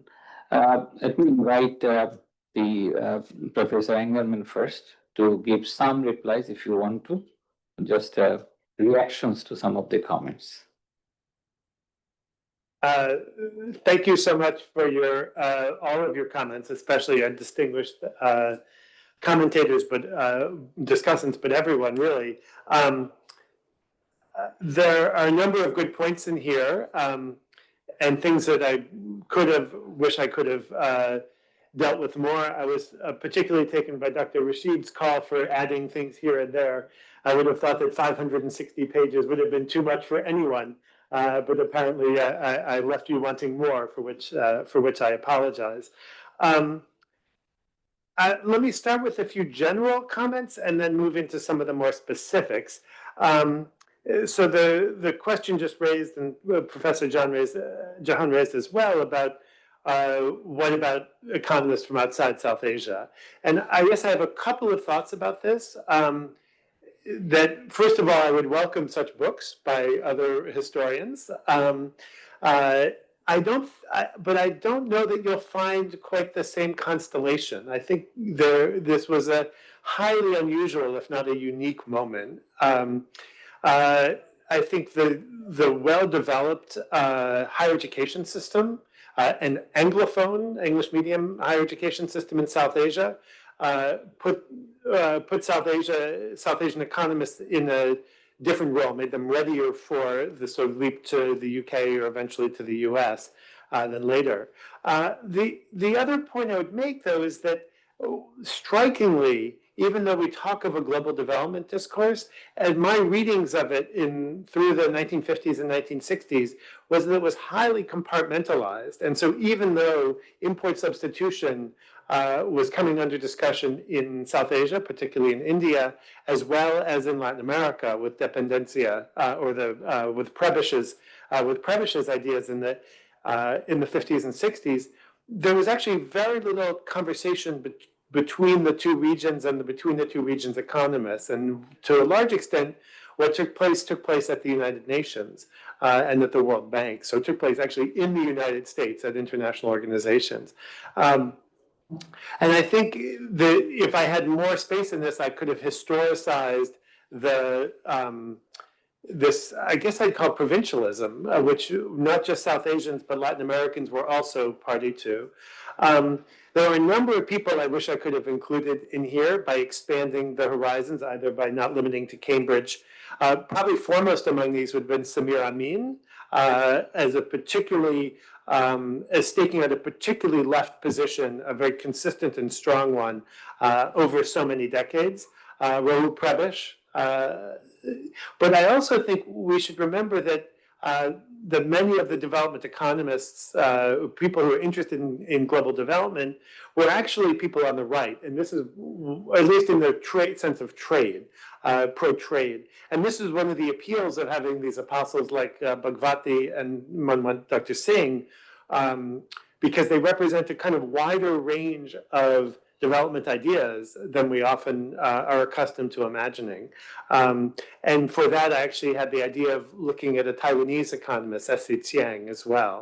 But the book didn't hold together at that point. So one of the things I think Dr. Rashid mentioned in particular was the points of conflict between them. And that was actually a very appealing part of the process, although not just the points of conflict, but probably more importantly, the points of contact. The conflict is important to make the point, does not need to be made here, but does need to be made in the United States, that there was no single global South position, or even a South Asian position, or even an Indian position, no single position on the best way to economic prosperity. But development economics was an argument, and always was an argument. And so I was able to do most of that work through South Asians, through this group of South Asian economists. If I'd gone a little bit earlier, I could have included Dharma Kumar and I.G. Patel.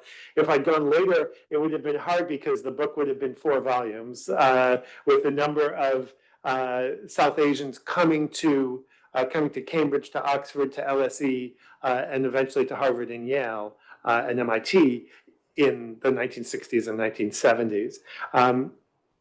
So this comes to your question about what the biggest challenges were. One was actually defining my subject, or I should say my subjects. And it really came about through a conversation with my colleague, Professor Rohit Dey, Yale, in finding Cambridge as a center for this. That said, and this speaks to a number of questions that came up, I'm not sure that Cambridge definitely served as my organizing gambit, but I'm not sure that all of them were profoundly shaped by Cambridge, and if so, they were shaped in different ways. So, for instance, Professor Sopan's memoir talks of how he was essentially politicized and radicalized by his time at Cambridge. But I would note that the pages in which he discusses that don't really refer much to classes. They actually refer to the debating societies, to the clubs, and so on. And so the Cambridge stamp is actually hard to identify. How could we identify a Cambridge stamp on Professor Sopan and Professor Bhagwati, for instance, who held such different ideas? And there are a few reasons for that. One is that with the exception of Professor Sopan, all of the apostles had taken advanced study in economics in their home country. Lal Jayawardena only for 1 year, but 2 of the others, Professor Sen and Professor Bhagwati, had earned their bachelor's in India. 2 of them had actually earned master's degrees. Dr. Mubabul Haq and Dr. Manmohan Singh had earned master's degrees in India before starting the undergraduate program at Cambridge. So they did not come to Cambridge tabula rasa. They came already with economic ideas well ensconced within them. As for what they took from it, I'll recount here a story that Amartya Sen tells about walking to lectures, to Joan Robinson's lecture on the first day of Cambridge, first day of school. And Huck is wondering why they're learning this kind of mainstream neoclassical economics, and goes on to say, who really cares about the price of toothpaste, I think is his example. And so Professor Sen says, so what are we doing here? And he eventually said, well, we need to learn this, but we shouldn't use it much. And they did use it in a way. For nothing else, it provided visibility, it provided a credential, it provided a set of connections in a more instrumental way. But they all made very different uses of their experiences at Cambridge. So Cambridge is at the center of the story, and yet it's almost like a donut, I suppose, or a bagel, right? There's a hole in the middle. I don't know that Cambridge defined who they were as economists. I don't know. Actually, would wonder what Professor Sopan would say about that. But I don't think the others were defined as economists through their experience at Cambridge. As for the later history, this is tough going for me. Post-1990, as Professor Jahan was asking, is there's a joke that it told in the United States that the dividing line between history and political science is if the professor remembers it happening, it's political science. And if the professor doesn't remember it happening, it's history. In which I think I'm finding myself doing more and more political science as I age. And it was hard to pull this together for a few reasons. I do devote 3 chapters to the post-1990s. They are a little more scattered, a little less coherent. But perhaps that's because I don't have the advantage of hindsight that allows the kind of the trees to fade away and the forests to emerge. But I would identify a few different trends. One is this bifurcation of the development enterprise toward a kind of human development NGO enterprise on the one hand, and kind of, for lack of a better word, a Washington consensus view still holding, in spite of human development, still holding at World Bank and IMF and the like. I also do track the rise of NGOs through Center for Policy Dialogue, through Mahbub and Khadija Haq's South Asian Human Development Center. I devote much of a chapter to UPA 1 and UPA 2, and not just about the disputes within it, but about the sort of the tensions between economic reform and pro-poor policies and the uneasy kind of unfolding of that. As for Qazi Iqbal's question about, which is an excellent one, and I do not deal with adequately, about the early 1970s and where the early 70s come from, I think some of that actually is external to an economic story. It's a political story of mobilization, and I do see kind of a rise of left populism, certainly in India and in Sri Lanka predominating. I think you could also see that in Bhutto's Pakistan. As far as I know, Mahbub al-Haq never actually worked in the Bhutto years and worked for the Pakistani government, though he did make a trip to Islamabad to try and convince Bhutto to create a new kind of economic czar position which Haq could hold. The negotiations fell through, and he returned to the World Bank. This was in about 1975. So I think I've covered most of the questions there. I guess one thought for two short thoughts for Dr. Rashid's really interesting comments. One is that you're right that I do not devote enough explanation to why foreign assistance. I think there are lots of different answers to that question. I think the fundamental question, one of the fundamental divides, is what it looked like in the West, how that question was answered in the West, and there I think the Cold War does play a role. But what it looked like in the Global South, I think, is a different story, and I could and should have told that one better. As for the starting much earlier, I shudder to go back to the 17th century, given the number of pages I already wrote, other than to make the observation that essentially the periodization is a form of argument. By starting where I do, I am focusing on the post-colonial predicament as it was experienced in South Asia. And if I'd started earlier, as some historians of development do, then it would have recentered the story, actually, and I worry that it would have recentered the story in the global north, which is also a tale worth telling, but to my mind, a tale that's already been told multiple times. And what I'm hoping is that my contribution, while less necessary here in Dhaka, is still one that needs to be heard in American, certainly in American and what I call North Atlantic academe. So with that, thank you again for your engagement and your questions. And now eagerly await Professor Sobhan's remarks. Thank you. Thank you very much. So we have an opportunity to listen from the episode. Professor Rahman Sobhan is here. আমার professor Rahman সোবহানের কাছে একটা প্রশ্ন আছে, just one question for which is the development, the time we're talking about post-colonial time, and you had one set of thinking, UN means all of them. And after 90s, I think there's a second set of thinking. So if you have reflections on your thought process towards the new ways, right now we're talking about inclusiveness, sustainability are major issues compared to the time when it was more of a poverty, inequalities issues. So how do you see this also? Thank you. To begin with, I would like to thank and compliment David for putting in this enormous amount of work over 5 or 6 years.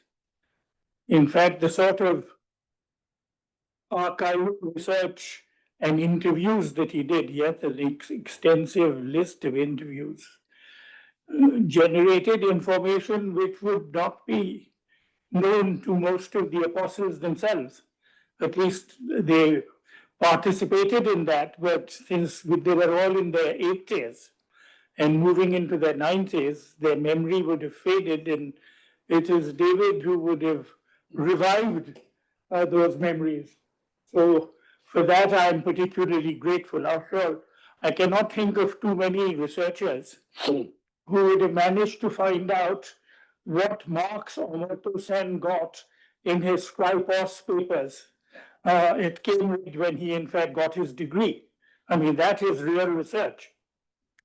Anyway, I think with those words, I would then make two sets of remarks. One dealing with the issues which came up in the discussion.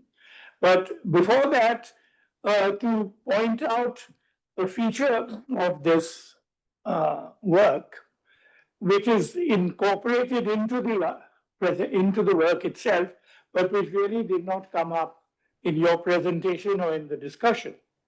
That is that when you are talking about 6 contemporaries from South Asia in Cambridge at the same time, this is of course a very unique constellation, and periodically each of us have often, when people ask about contemporaries, referred to the fact that we have this unique set of relationships which existed at that time.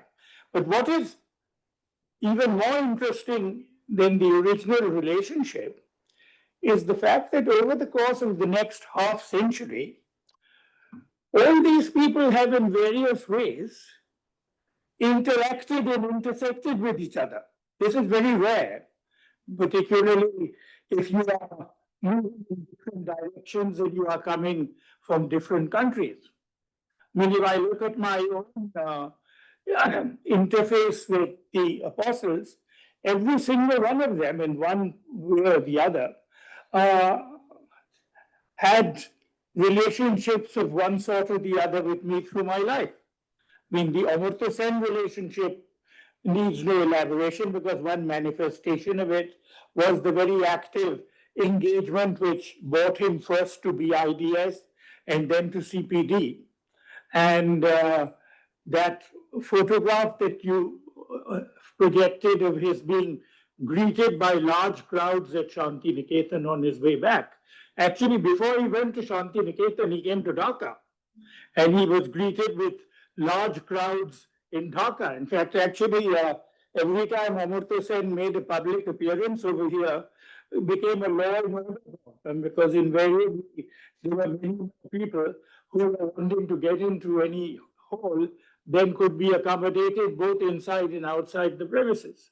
So that interface became a lifelong relationship, and it was a very personal relationship for me, but it was also a very deep engagement for Amartya with his ancestral homeland. And that was very important. But the other most significant relationship for me would be with Mehboob ul Haq. After all, the emerging history of Bangladesh, I suppose, had its early relationship in my relationship with Mehboob ul Haq, and the way in which we as protagonists contested the nature of the Pakistan state and how we challenge the original maxim of growth before distribution. Because while Pakistan was seen as a successful growth story in the way that it was told by Mehboob al-Haq, the failure of regional distribution led to the eventual breakup of the Pakistan states and the emergence of an independent Bangladesh. So that you could see no greater contradiction and contestation between growth and distribution than in the nature of my relationship with Mehboob al-Haq and its eventual manifestation in the emergence of the Bangladesh state. I think that is a very important factor. Of course, he had a much more harmonious and amicable relationship with Omarto. On the other hand, Omarto was a great friend and admirer of Mehboob al-Haq. And of course, Mehboob reached out to him to lend legitimacy and intellectual respectability to the Human Development Report. I mean, I don't know that he was looking to Omarto for his technical expertise, but to have Omarto Sen as a partner in that enterprise was, I think, a much more important political act. And Mehboob, amongst all of us, was a masterly political player. So, in fact, the notion that he was not involved in politics, his whole enterprise with the Ayub regime was a highly politicized relationship. And of course, in his second incarnation with Zia-ul Haq, he actually joined the Muslim, even though he was a central element to the ideology of the Ayub regime. In his second phase, he politically joined the political party and then betrayed his leader. Because when Zia-ul Haq dismissed Prime Minister Junejo over important development, instead of standing by his leader, he in fact joined Zia-ul Haq. And at that final phase, before Zia-ul Haq was killed in that plane explosion, he held three portfolios simultaneously: finance, commerce, and planning. So that was the apotheosis of the Mehboob al-Haq politician, and that he should then re-establish himself as the globally respected author of the Human Development Report indicates that obviously there was a Dr. Jekyll and Mr. Hyde, in fact, concealed within Mehboob al-Haq. So he was a great guy from that point of view, and no one should underestimate him. In fact, the politically most innocent amongst all of us was probably Manmohan Singh. And the fact that he became twice prime minister over a decade indicates not so much something about Manmohan Singh, but about the nature of Indian politics and the nature of the Congress party, as it in fact evolved over the years. That Sonia Gandhi should pick out a political nuisance like Manmohan Singh and in fact put him in this sort of very critical position. But he discharged his position with, in his light, integrity and competence, and he did continue the agenda of liberalization. But in his second incarnation, he was also talking about inclusive growth. In fact, Sonia Gandhi organized a big 3-day international conference in Delhi to discuss the possibility of bringing social democracy to India, in which Manmohan Singh, making the keynote address to that meeting, made the extraordinary India social democracy.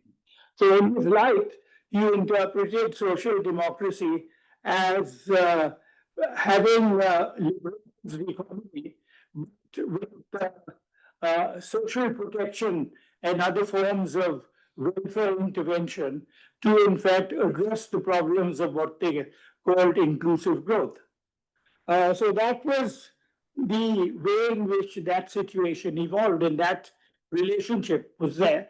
Again, Mohammed relationship with Manmohan Singh. And of course, Jagdeep he thought he was the intellectual mentor of Manmohan Singh quite inappropriately, but that is what he believed he actually was. So here was again more interface coming together.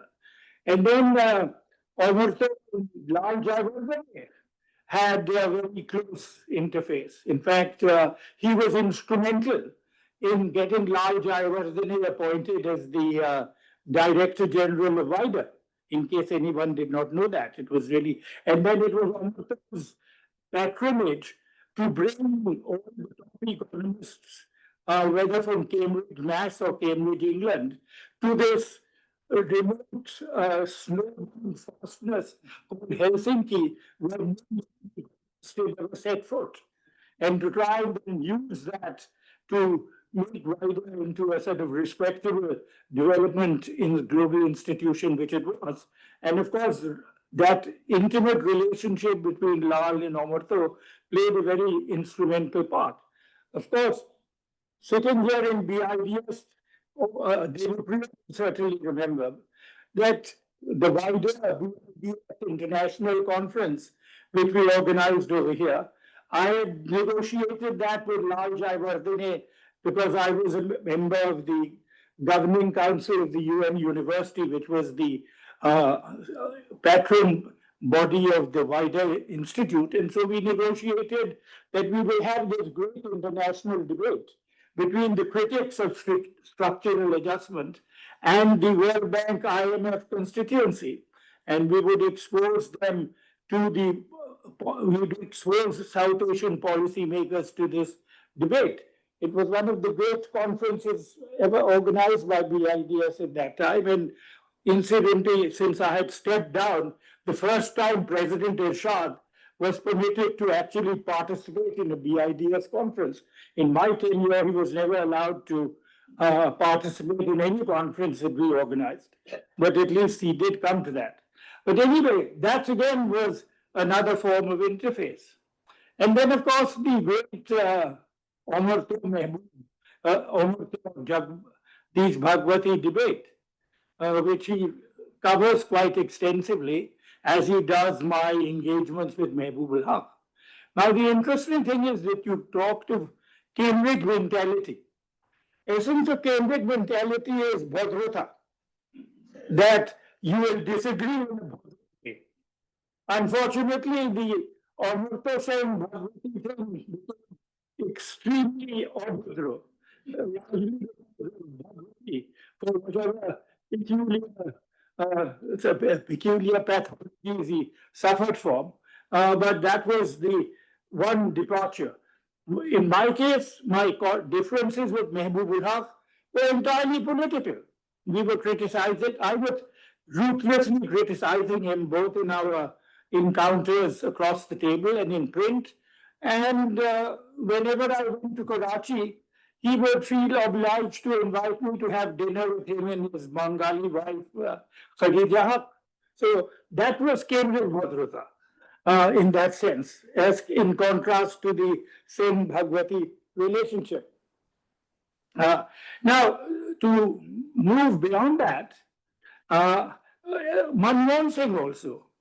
In fact, one of the interesting points was that because of our Cambridge relationship, when we were discussing in the immediate post-liberation period, what would be a sensible way to construct a balanced and more politically equitable relationship between India and Bangladesh, we raised this issue with P.N. Haksar, who was then Indira Gandhi's right hand and the second most powerful person in India. And Haksar's reaction was that I'm sending you your old friend Manmohan Singh to come and have a discussion with you as to what would be the areas in which such cooperation would take place. And one of the ideas which came out of Manmohan Singh's visit was that India should create space for Bangladesh in the global market by progressively withdrawing from the export of jute manufactures. because we said that India had a much more diversified export sector. This was our only principal export along with raw jute. And we suggest then that you progressively withdraw and give us full control of that market. And the second issue was that you restructure West Bengal agriculture and from jute cultivation, which you had in fact introduced after Pakistan came into existence, and go back to paddy cultivation because you were suffering from paddy constraints. And Bangladesh would then resume raw jute exports.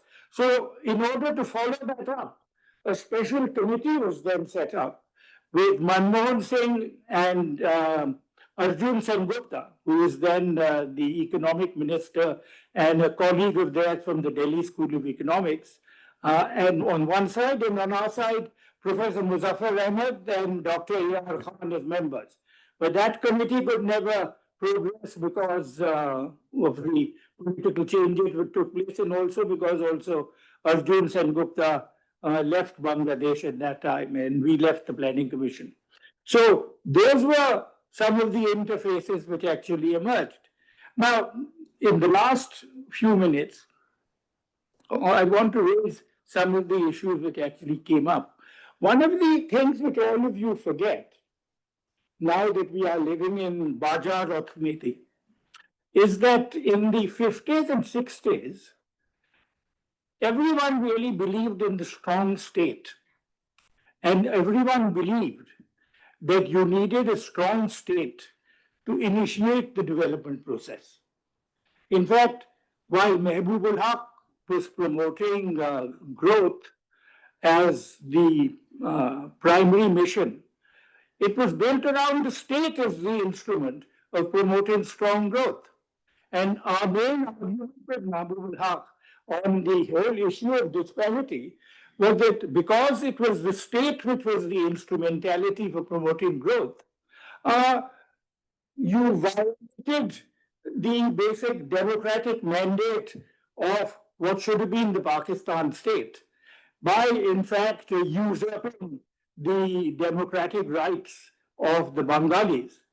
And you use the strong state to, in fact, create the disparities which existed. So that the East-West disparities, as we hypothesized it, as I was hypothesizing it in the thesis which I did not write, is that the disparities were not market-driven processes, they were state-driven processes.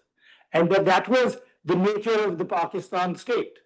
That whilst you had a very strong private sector, it was a private sector which had been initially created and patronized by the strong state. And because the private sector was heavily concentrated amongst Bengalis, both in West Pakistan and located in East Pakistan, it acquired the peculiar dimension it did and the transfer of resources which came from East to West because of that. So this was a very important factor to keep in mind. And when we then went to address the instrumentalities of the strong state, we came then to the whole idea of nationalization, both in the Bhutto period and in the Bangladesh period over here.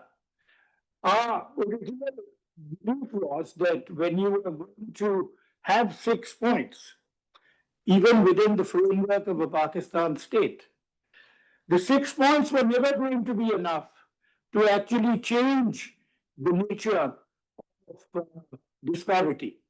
Reason for this was that all the key levers of the East Pakistan economy were controlled by Bengalis.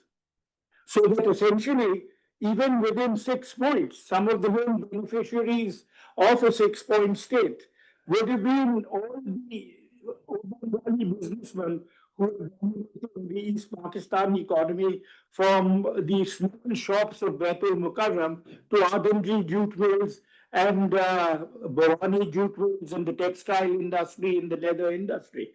So our view when we were preparing the manifesto of the Awami League was that the only way we were going to address this was then to go for a nationalization program in which you would capture the commanding heights from the Obangali business community and locate it in the hands of the public sector, which was then largely dominated in the civil service and in the East Pakistan Industrial Development Corporation. So that it was only by a structural change within the society that you could actually bring about a much greater control, which was envisaged in the context of the 6-point program. So there was a ideological and a structural element built into the 6-point program as the way in which we incorporated it into the manifesto. And of course, post-liberation, then the situation became a self-adjusting situation because all the so we didn't actually need to go into this whole crisis, whole issue of nationalization.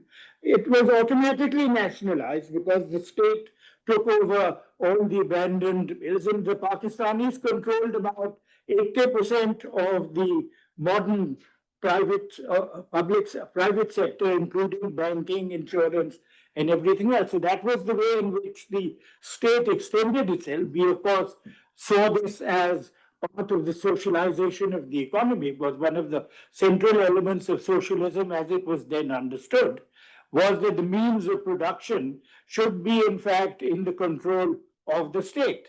I mean, where we eventually went wrong and where the Soviet Union and Eastern European went wrong is that they equated the idea of public sector nationalization with socialism, which was actually a fallacy, because much really depended on the nature of the state, which was in fact supervising the nationalization process.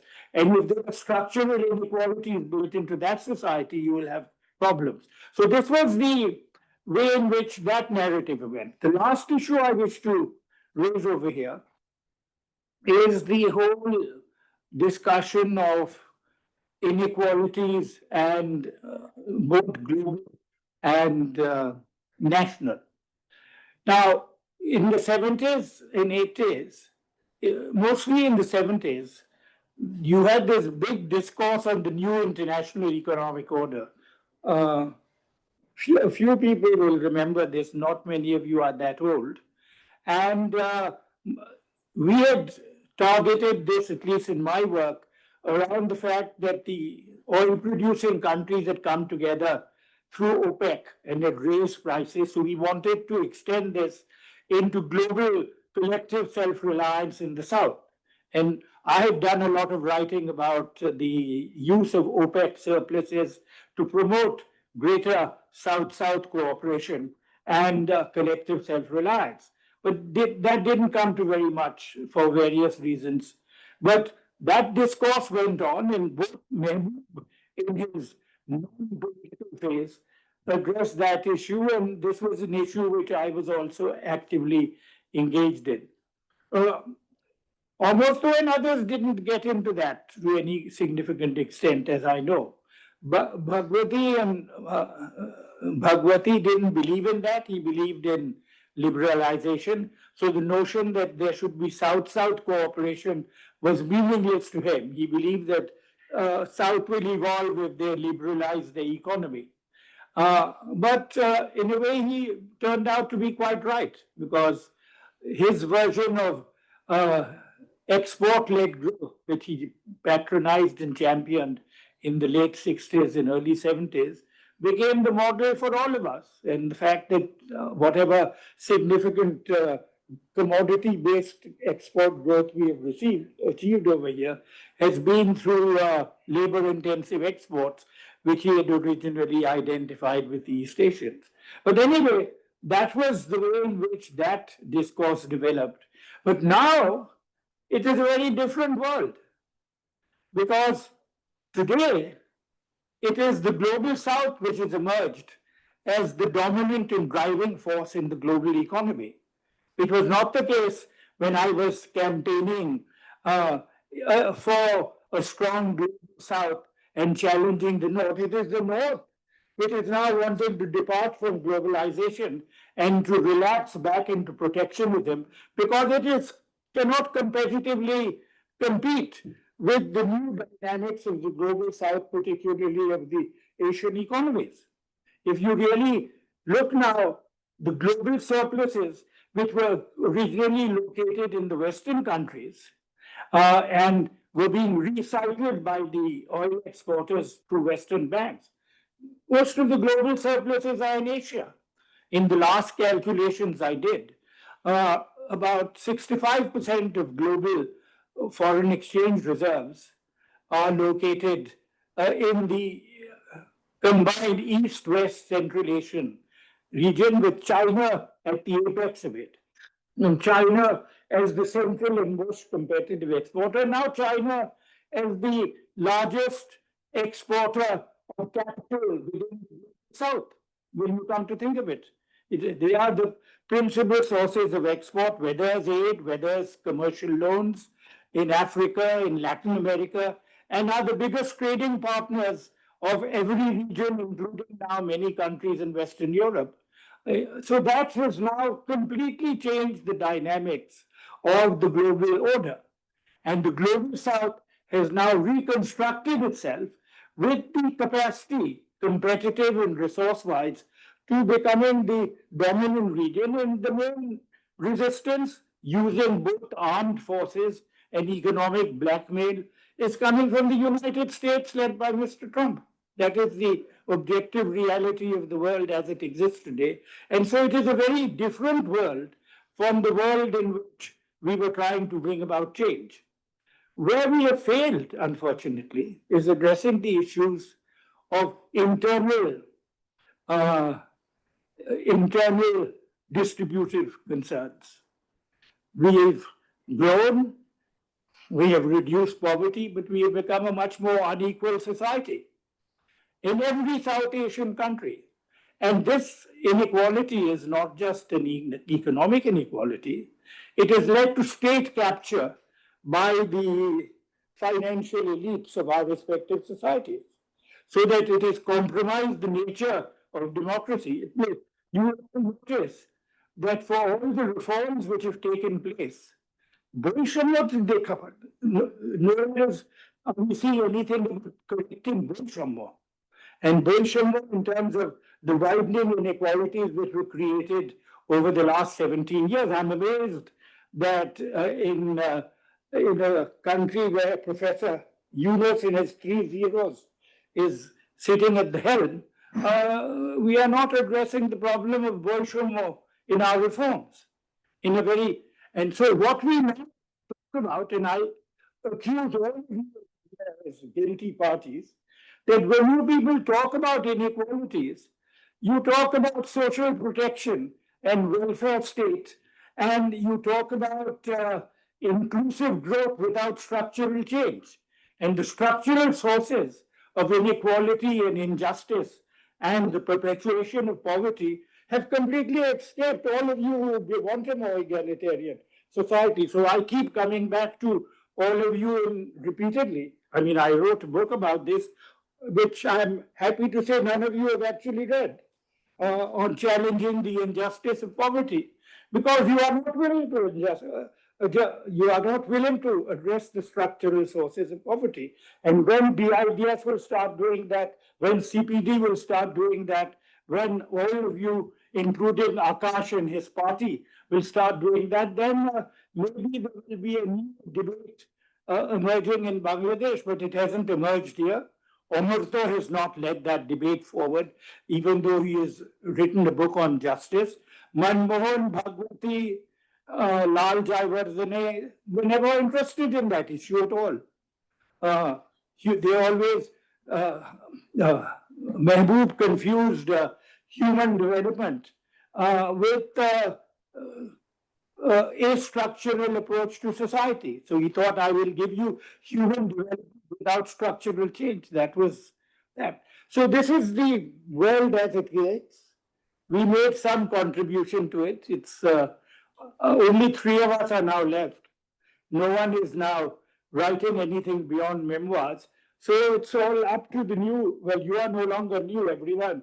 Half of you here have gray hair now. So I'm still waiting for you and the generation after you to see whether you are going to address these structural sources of injustice in our society. Thank you.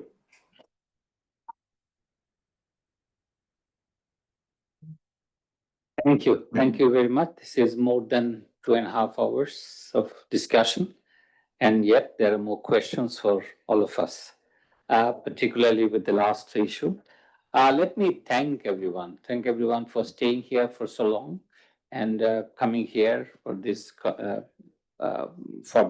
discussion. I would not take time. I think we end our we end our discussion here. Anyone has the last word? Devaprita কিছু বললেন না? No? Good. Okay, thank you. Thank you very much.